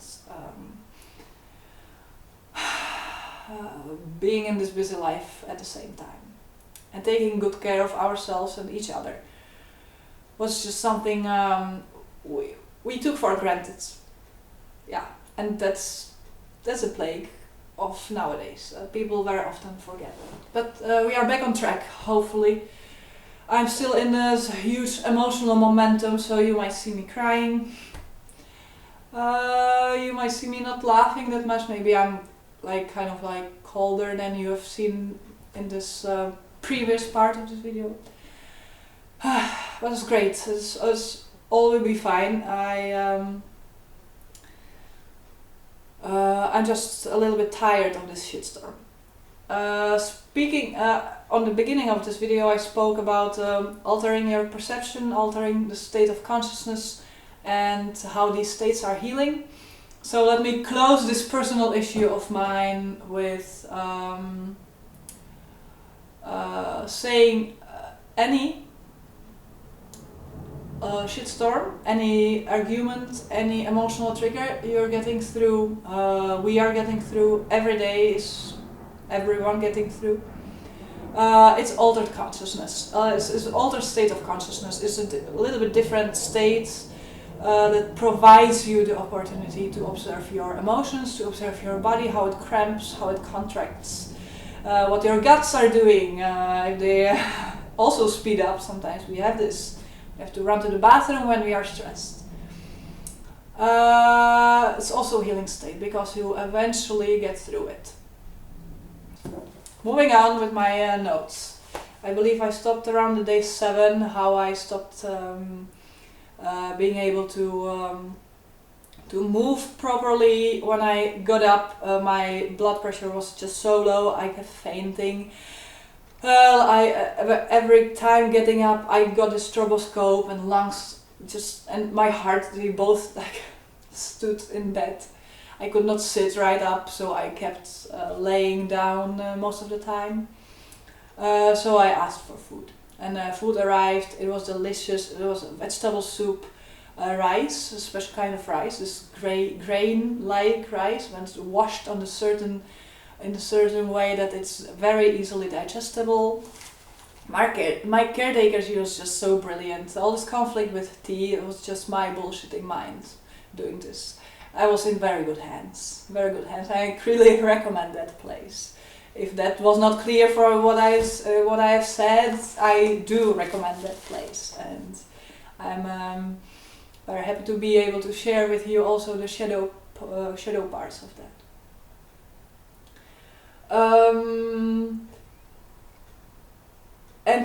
Clearly I started to regenerate. I felt the body getting the energy and the nutritions. I started feeling strong. I felt my body processing the nutritions, like really the energy started flowing once more in a kind of different level energy it was. Because during the fast you have this very ultimate connection with your body. You feel the different kind of energy, this prana-like energies. Even if you keep weakening and you're not completely connected to prana, you feel your body like being able to cope with it, which is really very interesting state to be in.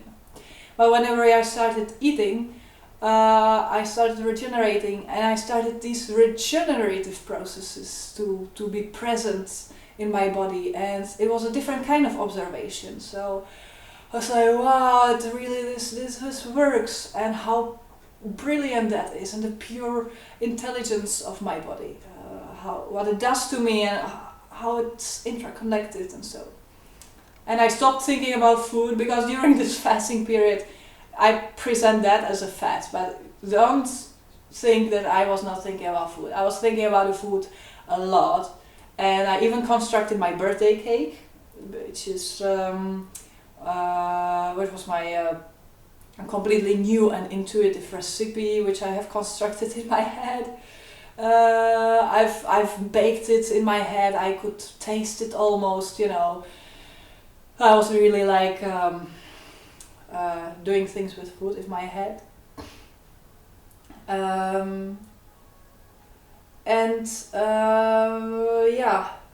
I started to regenerating. I got fearful moments, little moments. I could process them very easily, but this was an interesting observation number 50 from the dark room. That actually, whenever my belly and my guts got stressed by food, it's like kind of like digestive process costs some kind of capacity of your system. I started having these uncertainties sometimes, like the orientation in darkness. Sometimes I'm bumped into the wall or into the door, because mostly I was walking like this, but sometimes I just forgot because I was thinking about something. So I bumped into something and I got disoriented, and because my guts were already not empty, that's how I understand it. I did not have this huge capacity to kind of like not care about the fear. The fear appeared like sometimes I really had to like, oh, here's the bathroom door and this is the opposite wall. And I had to breathe, and I had to get my orientation back again.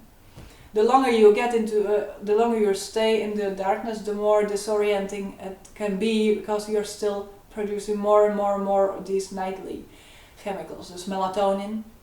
Also, one of the reasons why I wanted to stay for 2 weeks, entire 2 weeks, was I wanted to have this DMT release. Because melatonin in high concentration breaks down into DMT.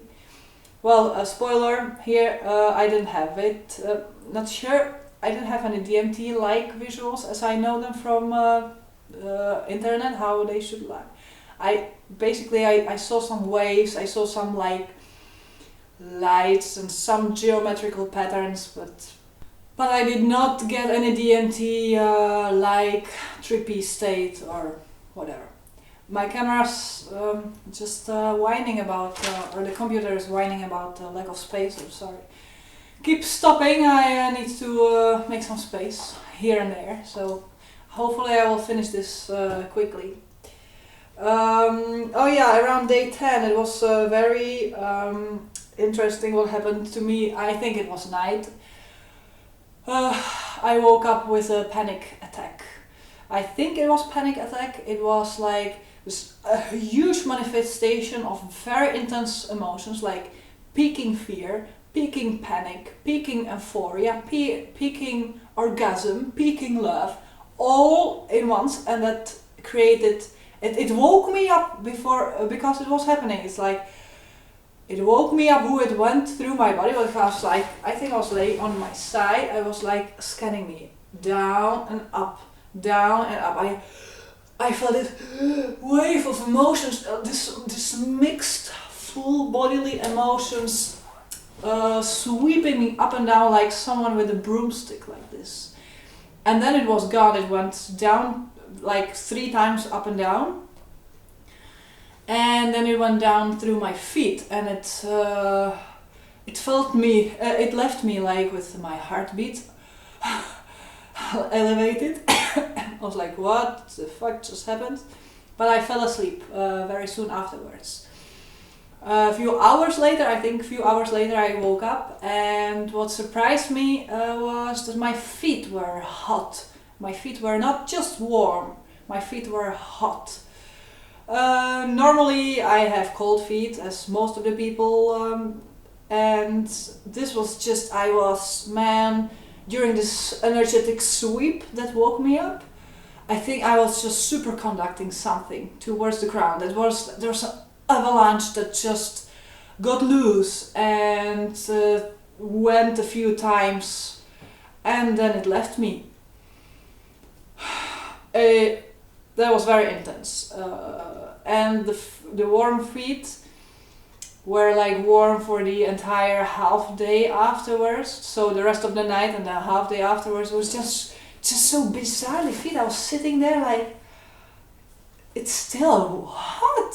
Like hours later, I even ate in the meanwhile. It was still hot, you know. It's like when you're sitting, you're not doing much. Your hands and feet, it's just so normal to be cold, and it's just so bizarre to be warm. So it was really conducting something. And what I have learned in my spiritual inner work is like all the negativity, you have to conduct it towards the ground.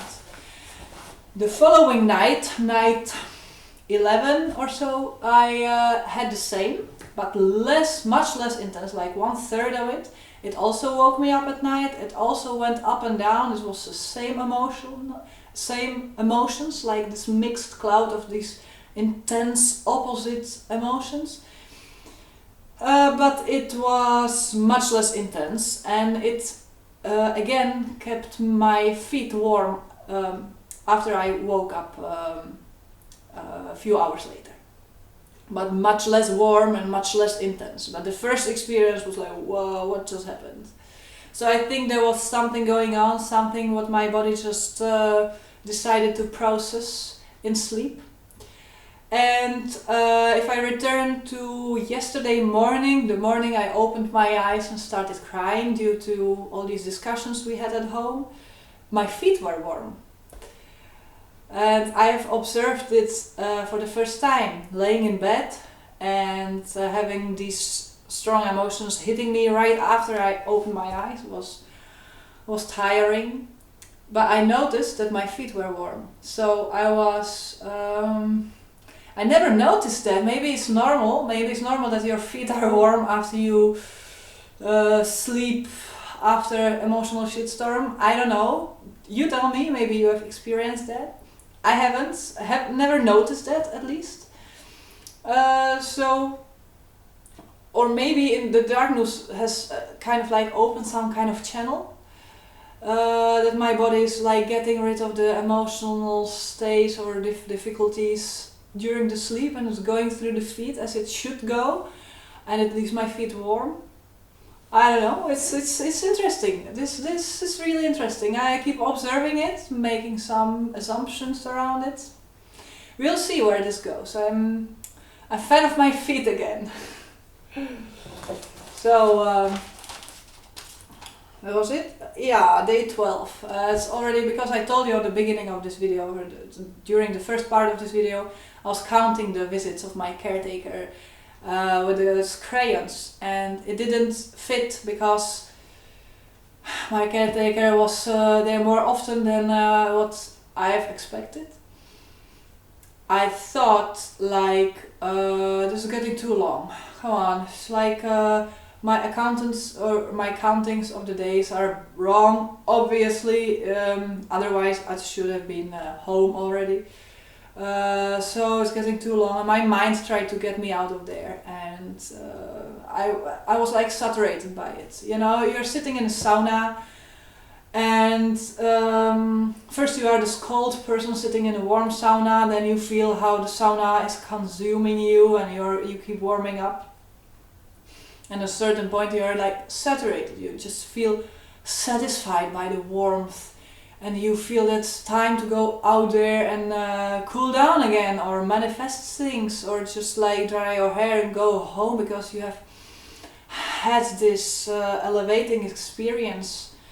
So that's quite fitting metaphor for me, this sauna thing.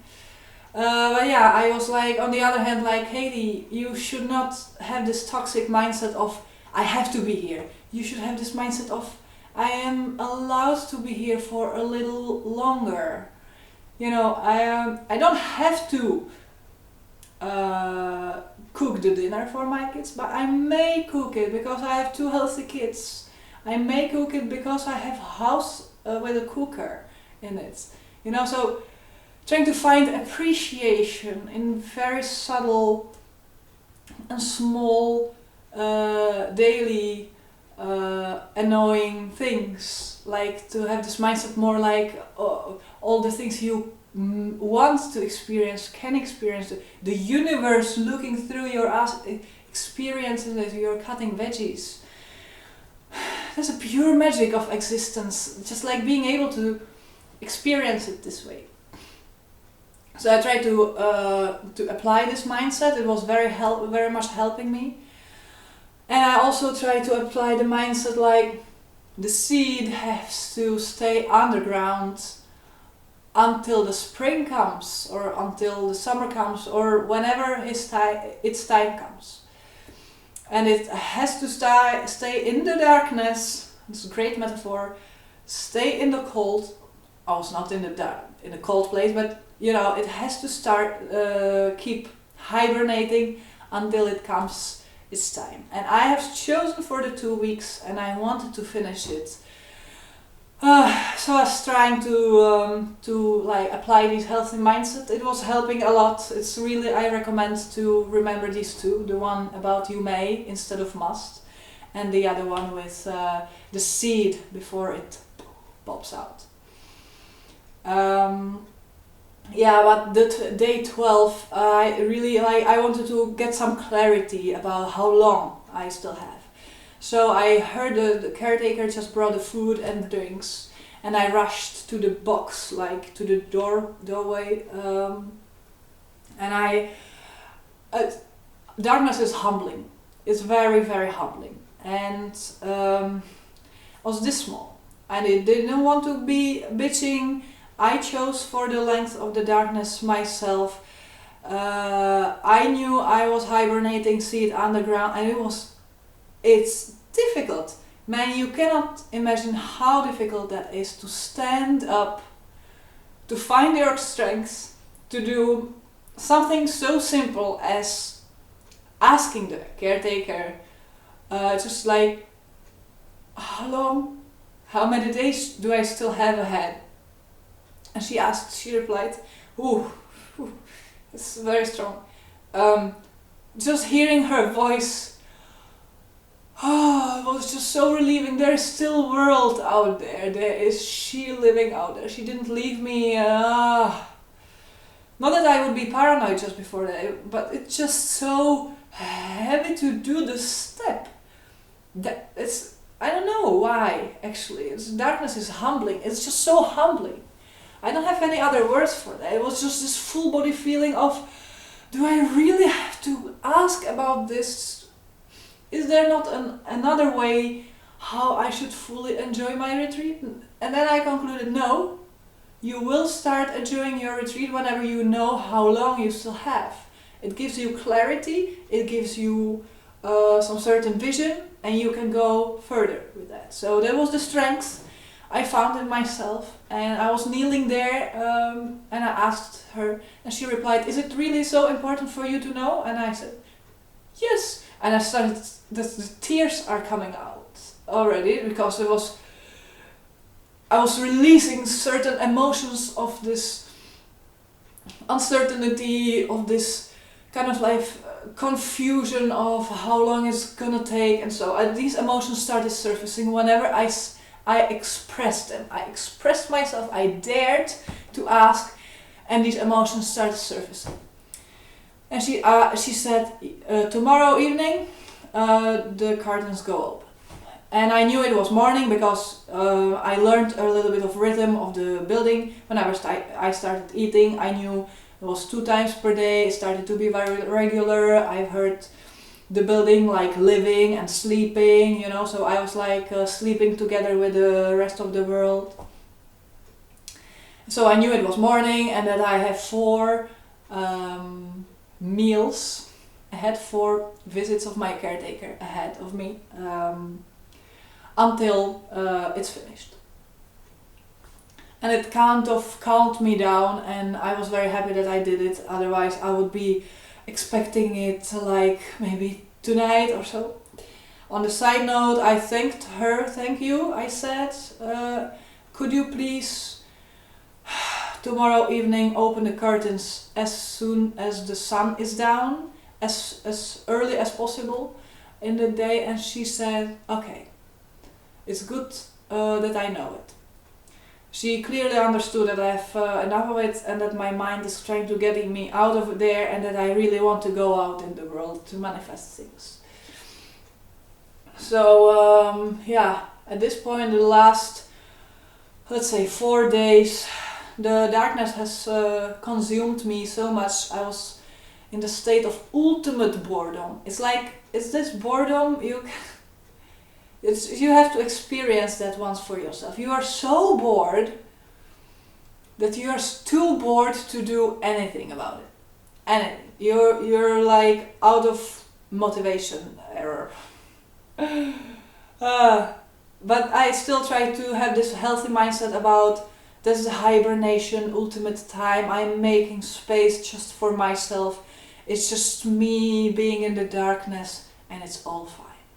And the world outside exists, and it always will exist, and it will be there for me after I get out.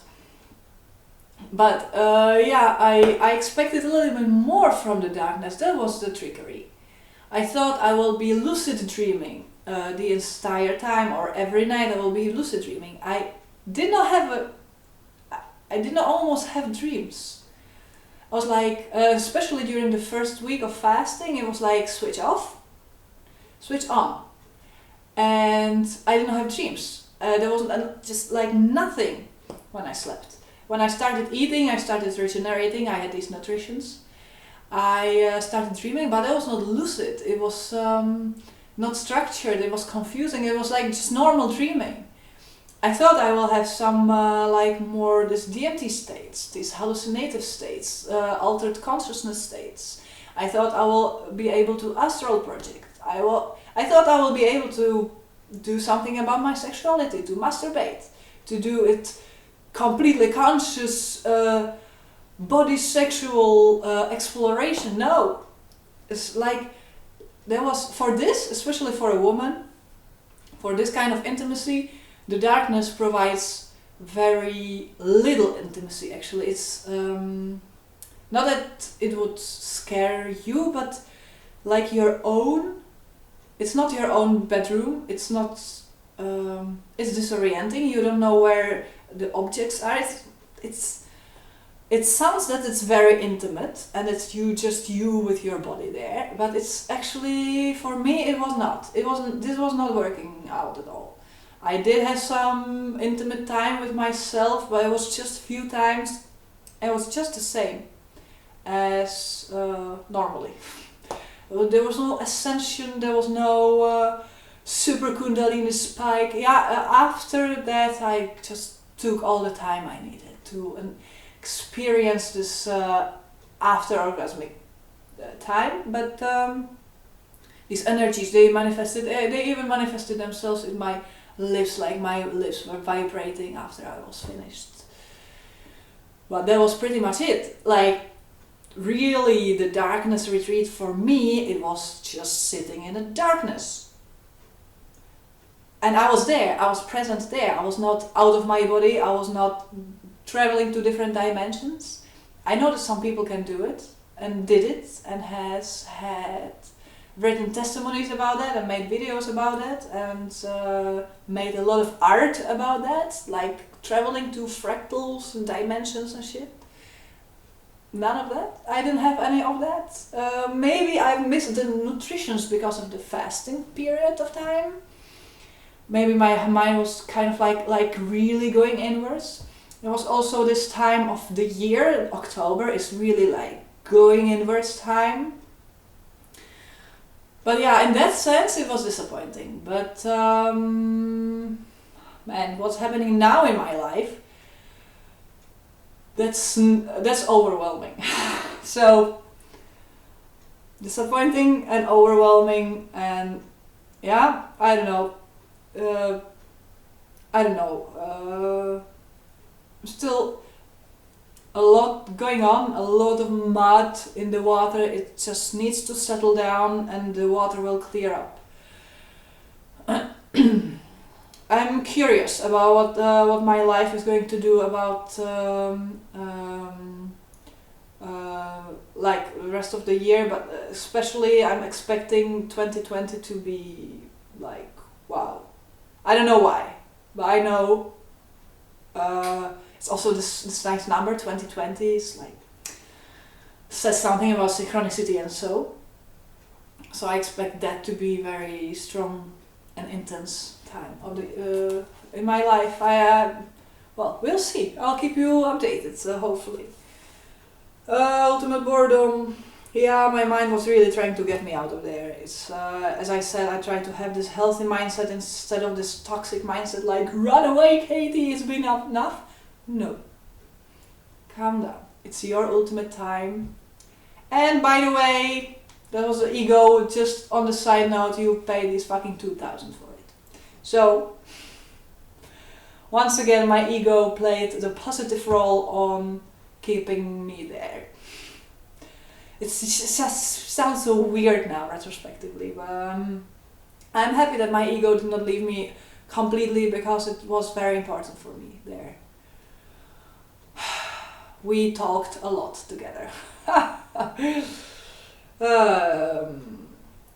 Yeah, how the way I finished the retreat, how it happened. My caretaker brought me food. Did she? No, I've heard her cleaning the dishes from the doorway side, from this box door, and then she disappeared because she collected the dishes from which I have used in the morning, and afterwards she took this yogic singing bowl and she gave me 3 times the gong of it, let's say the ding of it, 3 times. And I was kind of like expecting it, because as I said, I asked about how long I still have, and I've heard her cleaning the dishes, I've heard her leaving, and I heard her returning again. I was like, either now the food comes and afterwards it's finished, or now it's finished and afterwards the food comes. I didn't know that. But then the gong came, the bell of the singing bowl. Man, it was like, it struck me like my full body went with the sound of the singing bowl, like ding, so resonating from my head to my toes. And the second one and the third one came, and I started to shake. I was very emotional, like, I've done it, I finished it. There was this mixed feeling of being ultimately proud of myself that I finished that. Ultimately happy that I'm going into light again. Like then, I was really happy that it was over. And I could not wait to see people and my family again, especially to hug my kids and all this, as I told you earlier, this feeling of being saturated by love and this urge of manifesting it and creating and getting back on track. It gave me a lot of tears when the door went open. So she walked inside, she kept all the lights were switched off. She came inside so I could see a little like shadows. And she opened the curtains and she started to get out this foam light isolation. And whenever I saw her shadows kind of like moving and entering like here, like left on the left hand side from me. And I didn't know where the shadows were. I was so dizzy. Suddenly I could finally see and feel and to embody how dizzy I was and how the perception was distorted by all these different chemicals in my brain, because she was like fluctuating. It was not, when you're drunk, it's like more moving, like swinging and this way, and you are moving, swinging like this way. But what I felt more, and that was mind blowing, was I felt like I am stable point and that the matrix around me is fluctuating. But when you're drunk, you know you're dizzy and you're that you're moving. It was very comparable to mushrooms, when you think you have some kind of brain clarity, that because your brain activity has slowed down due to the psilocybin. But things around you are fluctuating. And whenever the light came after these 2 weeks in the darkness, I saw more like perception from me towards backwards. This depth, they call it depth, like from you towards that direction, not to the size, not to the height, but it's like me towards the far away. That was oscillating. I was like, I saw her and she was fluctuating. She went to sit down. She hugged me, of course. I started crying.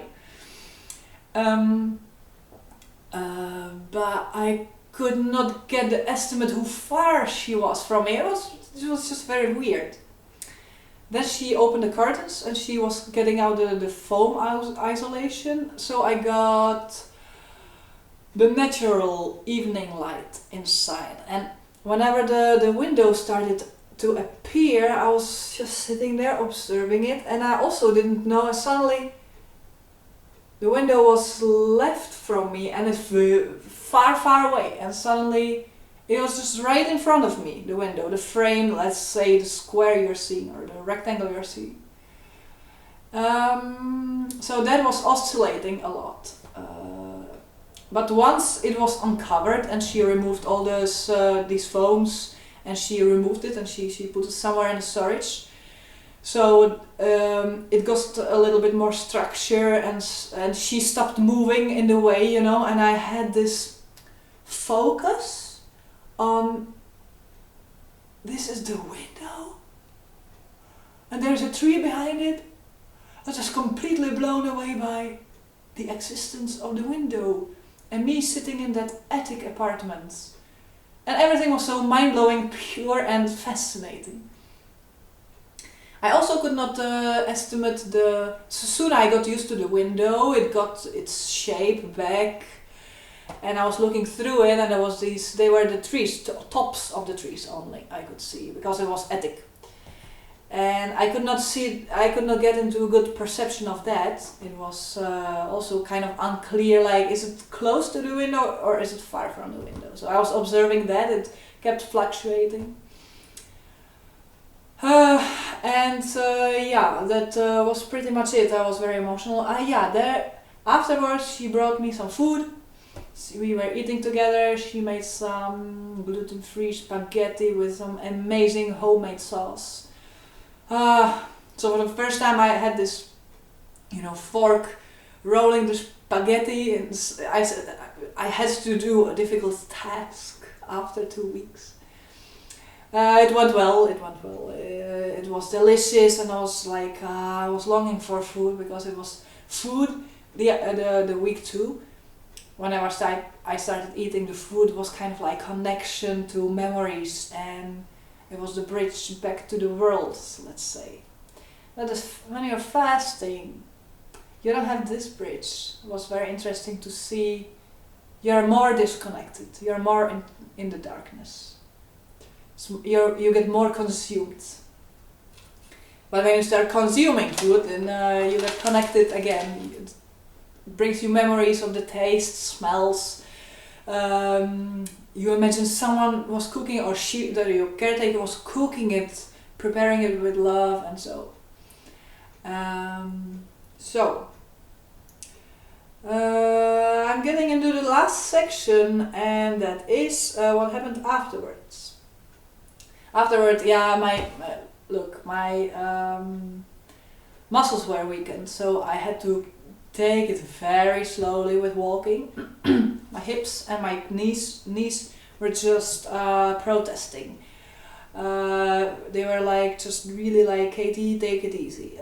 I went to pick up my son, walking to the school on Thursday afternoon. Thursday was the day when I drove home. I was picked up and I drove home. And I was like, oh, let's walk, because I really need to walk. I was just lacking movement way too much. And it was not easy. It was just 1 kilometer there and 1 kilometer back, and I almost didn't handle it. I had to sit and take a little break here and there. I was like, wow, this is how old people have it. It was intense to get back into the daily movements. Well, we managed, and my husband took some time off. So Thursday and Friday he was by me, and I started moving already at home. You walk more than you think when you're at home. So I started regenerating, and it went well. And after the weekend, I could have walked a significantly larger distance than on the Thursday, on the day first. I was dizzy when we were driving home. I was not struggling, but I was still, the perception of what is close to me and what is far away from me was still fluctuating. So I would not dare to drive. I did not dare to drive the day later either. But third day after the darkness, you're back. You're back. The chemicals has settled. You get used to the day and night rhythm again, and then you can start counting. Then you can count on crazy shit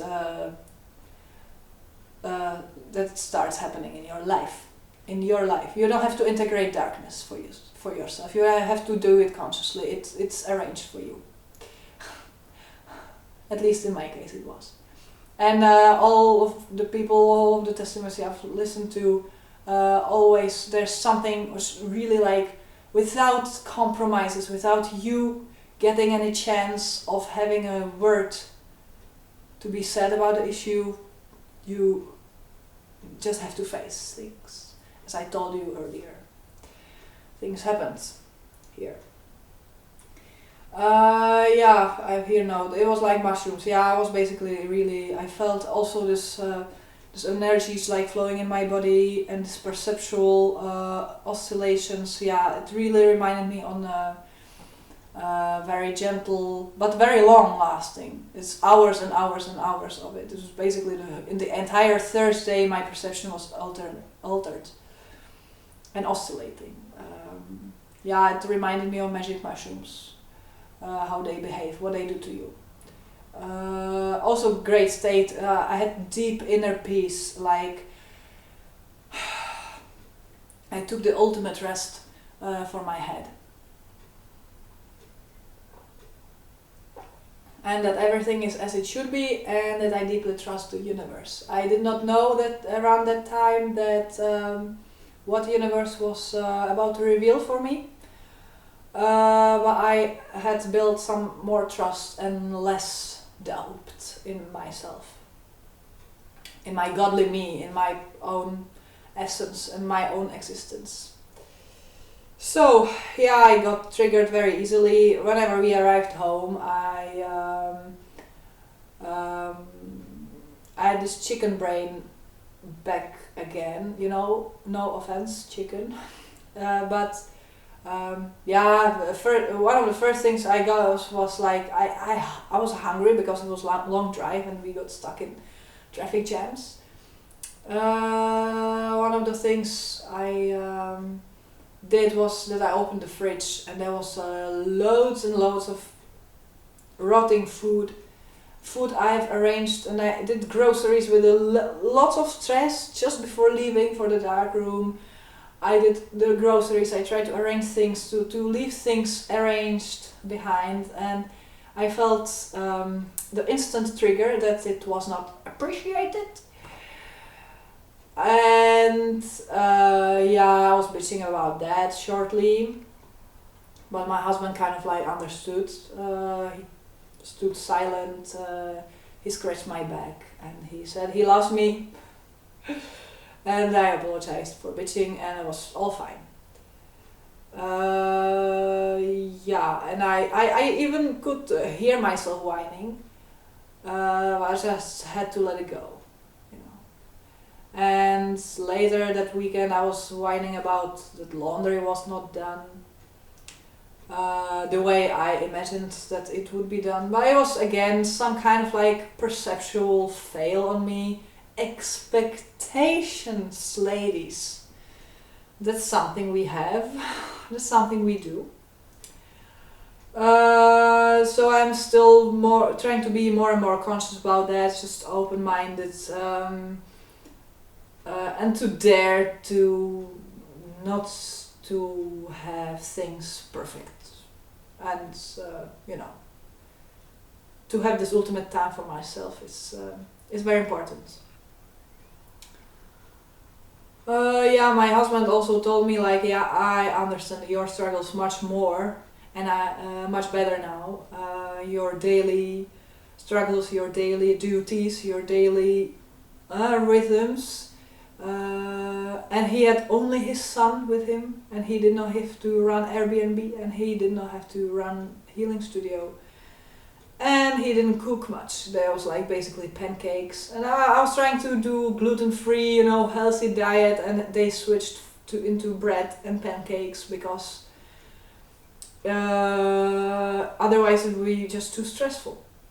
And he appreciated all my efforts from earlier. He found it very challenging to try to have a healthy family, healthy rhythms, conscious diet, to read and study about diets and spirituality, whatever I'm bringing home. He was like, wow, you can do all these things. That was nice. He recognized that in me after he had to put my shoes on, basically. yeah, something that came into my head after or already during the retreat. It was like I will shave my head. Obviously, I didn't, and I am not planning on doing it anymore. But I was thinking of getting rid of the attachments like this. And of course, I'm not going to dismiss my leave my children and family or sell the house I'm going to live in under the bridge or so. So I will keep those attachments. But I was thinking like, what about hair? What if I shave it? I will just reset. You know, hair represents a large part of females or people's lives. And whenever you shave it, you just dispose of it. But I decided to shave my legs instead. It was elevating. It was satisfying enough. It was also needed after these 2 weeks. And it worked very well. So I will keep my hair. I will stay feminine. I will keep doing some nice and beautiful stuff with that. And what we also did with my husband was directly the weekend after. My mother arrived with my daughter from Prague on Friday, so I had her to like entertain the kids, and me and my husband, we went upstairs, we opened the wardrobe and we cleaned it up. We cleaned up 3 big like this huge waste bags of unused clothes, and it feels so good. So it was also one of the sort of cleaning procedures I made. I am now in emotional cleaning state, as I told you, and it's all surfacing now. I look tired, I know, but it's all gonna be good. I have gained quite some confidence back during my procedures of yesterday, during these roller coasters, so it's all gonna be fine. I got surprisingly a lot of questions about what I think about using psychedelics during such a retreat.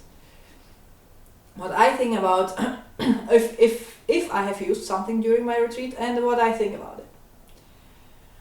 Well, I didn't use anything. It was my first retreat, and I was like going for just purely this experience. And second, yeah, well, considering if you would be going like for 3 days, you would use some psychedelics like on the beginning of the retreat, or like after 1 day when you just get used to the darkness and so, and then you want to use something. It might be helpful, but I don't know, man. I don't know. You have to take a lot of responsibility for doing that, because the chemicals in your brain are different, and especially if you would want to like do some highlight, some beautiful psychedelic experience at the end of like 2 weeks of the darkness, be warned. You don't know what it would do to you due to the different chemicals in your brain. And second, don't be stupid in thinking that you know better and that you can handle it yourself. What caretakers do in this in sense of providing you the experience of being in the darkness, enormous part of this, what the caretaker is doing, is taking responsibility for you. My caretaker even had a claustrophobic lady coming there for 3 days fighting her claustrophobia. She accepted that, and she knew it could be challenging. And it could be challenging also for the caretaker to have their people fighting their struggles and cleaning their skeletons, cleaning the closets full of skeletons. She took enormous responsibility for me being there. She took a huge responsibility. You cannot even imagine how deep that is, what she did for me. By being there, by providing the experience, by providing this food and drinks. So don't be stupid that you think better and that you would use something behind the back of the caretaker. If you would use something, want to use something, you should definitely consult it. And you should arrange a trip sitter, maybe a friend coming over into the darkness just for this experience. Or that the caretaker would be your trip sitter and you would pay for the time they would spend extra. If the caretaker would agree on that, of course. My advice here is don't try to overthink this. From your little human perception, it can bite you. And there are more people involved in that, namely your family and the caretaker, who is trying to keep you sane and comfortable. So just be very open about that, and well, if you have tried something like that, put it in comments. I'm curious, very open-minded. But just don't do some stupid things secretly out there. It feels very wrong. It feels very wrong for me, and dangerous. And you should be. But caution is in place when you're using substances. So that's it. My last notes are here about this personal stuff going on, about these 2 funerals and my personal stuff. And I would like to close this testimony with my hope that not much of any more heavy stuff is coming to happen in my life. That was it for now, at least for now. But on the other hand, I have this feeling like really this was just the beginning. But maybe the other transformations that are like coming now are going to be in more like positive and evolving way. But yeah. Sky has to clear up first, and then you can see the stars. I'm very happy that you have stayed with me so far. I know it was long. It was also a long 2 weeks. Feel free to ask me some questions. If you have some questions, I might make some additional Q&A video. Enjoy your life. It's all perfect exactly the way it is, and it's all you doing it exactly the way it is, and everything what happens is happening exactly the way it is happening because it should be happening like this. Alright, my recording stopped again on the computer. It's has no storage space anymore, so I'm going better to start editing it. I've promised you actually to give you a closer look on these paintings I want to sell. If you have stayed with me, you might be interested in that. So let me show you right now. I'll switch cameras. So this one is the elephant with a lotus and detailed dot work. This one is actually also UV active. I'll show you also photos of it, how it looks under the black light, under the UV lamp. Making some space here. My tea.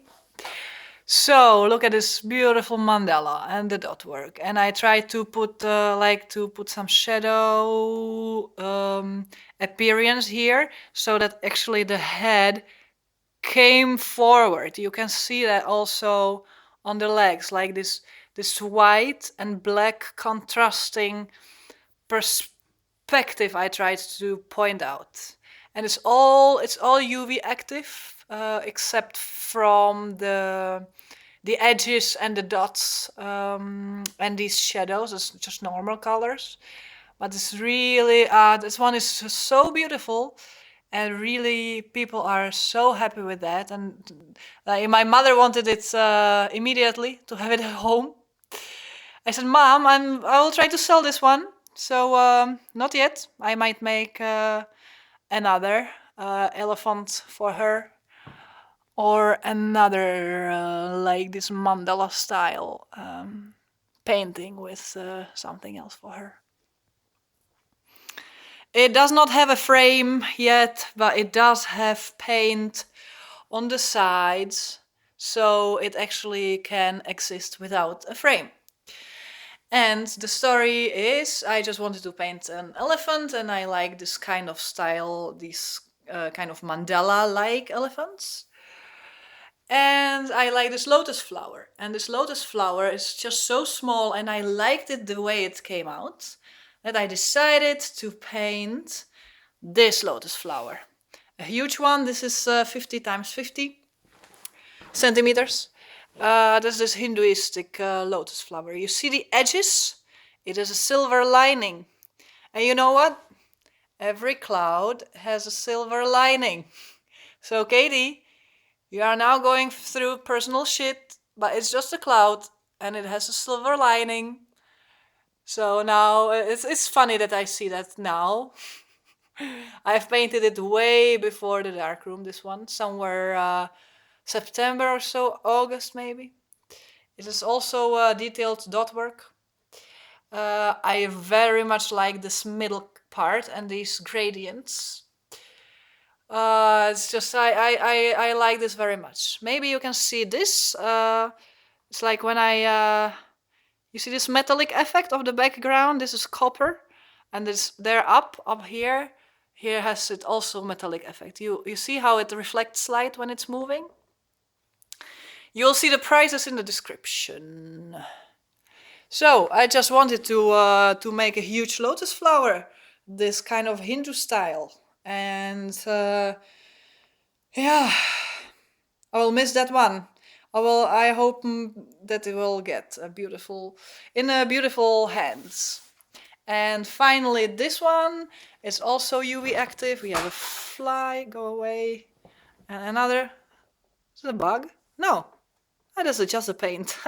Sorry, I'm looking through the screen. I can see it. This one is perfect. You watch my other videos about my magic mushroom experiences. This is what the nature revealed to me, how the nature looks like. It gives this idea of stained glass window. And it's UV active. It's beautiful under the black light. I will show you on screen how it looks like under the black light. And it also has the edges colored, as well as all my paintings basically. And these are also UV active. And yeah, this is like I took these mushrooms together with my husband, and we had this beautiful experience in nature, and we fell in love again with each other, and we saw this beautiful art. And this is like nothing compared to how it really was, but I tried. I did my best, and that painting really carries a lot of my memories and a lot of information and love and falling in love with existence again. You can see the edge is also colored and finished, as well as the Hindu lotus, and also even the upper parts are finished. Elephant also, I kind of like to have it finished. I have some more paintings. If I will be successful with selling those, you will hear it from me whenever the others will be for sale. I want to enjoy them a little bit more. So, I'm so very grateful. If you have finished watching my video until this point, you are a real hero, and I appreciate that. Stay with me. I am here. I am not that regular uploader as I would want to be, but this is how my life is. It's quite busy. Stay tuned. Stay happy. And yeah, trust the universe. And have a beautiful day. Katie, signing out.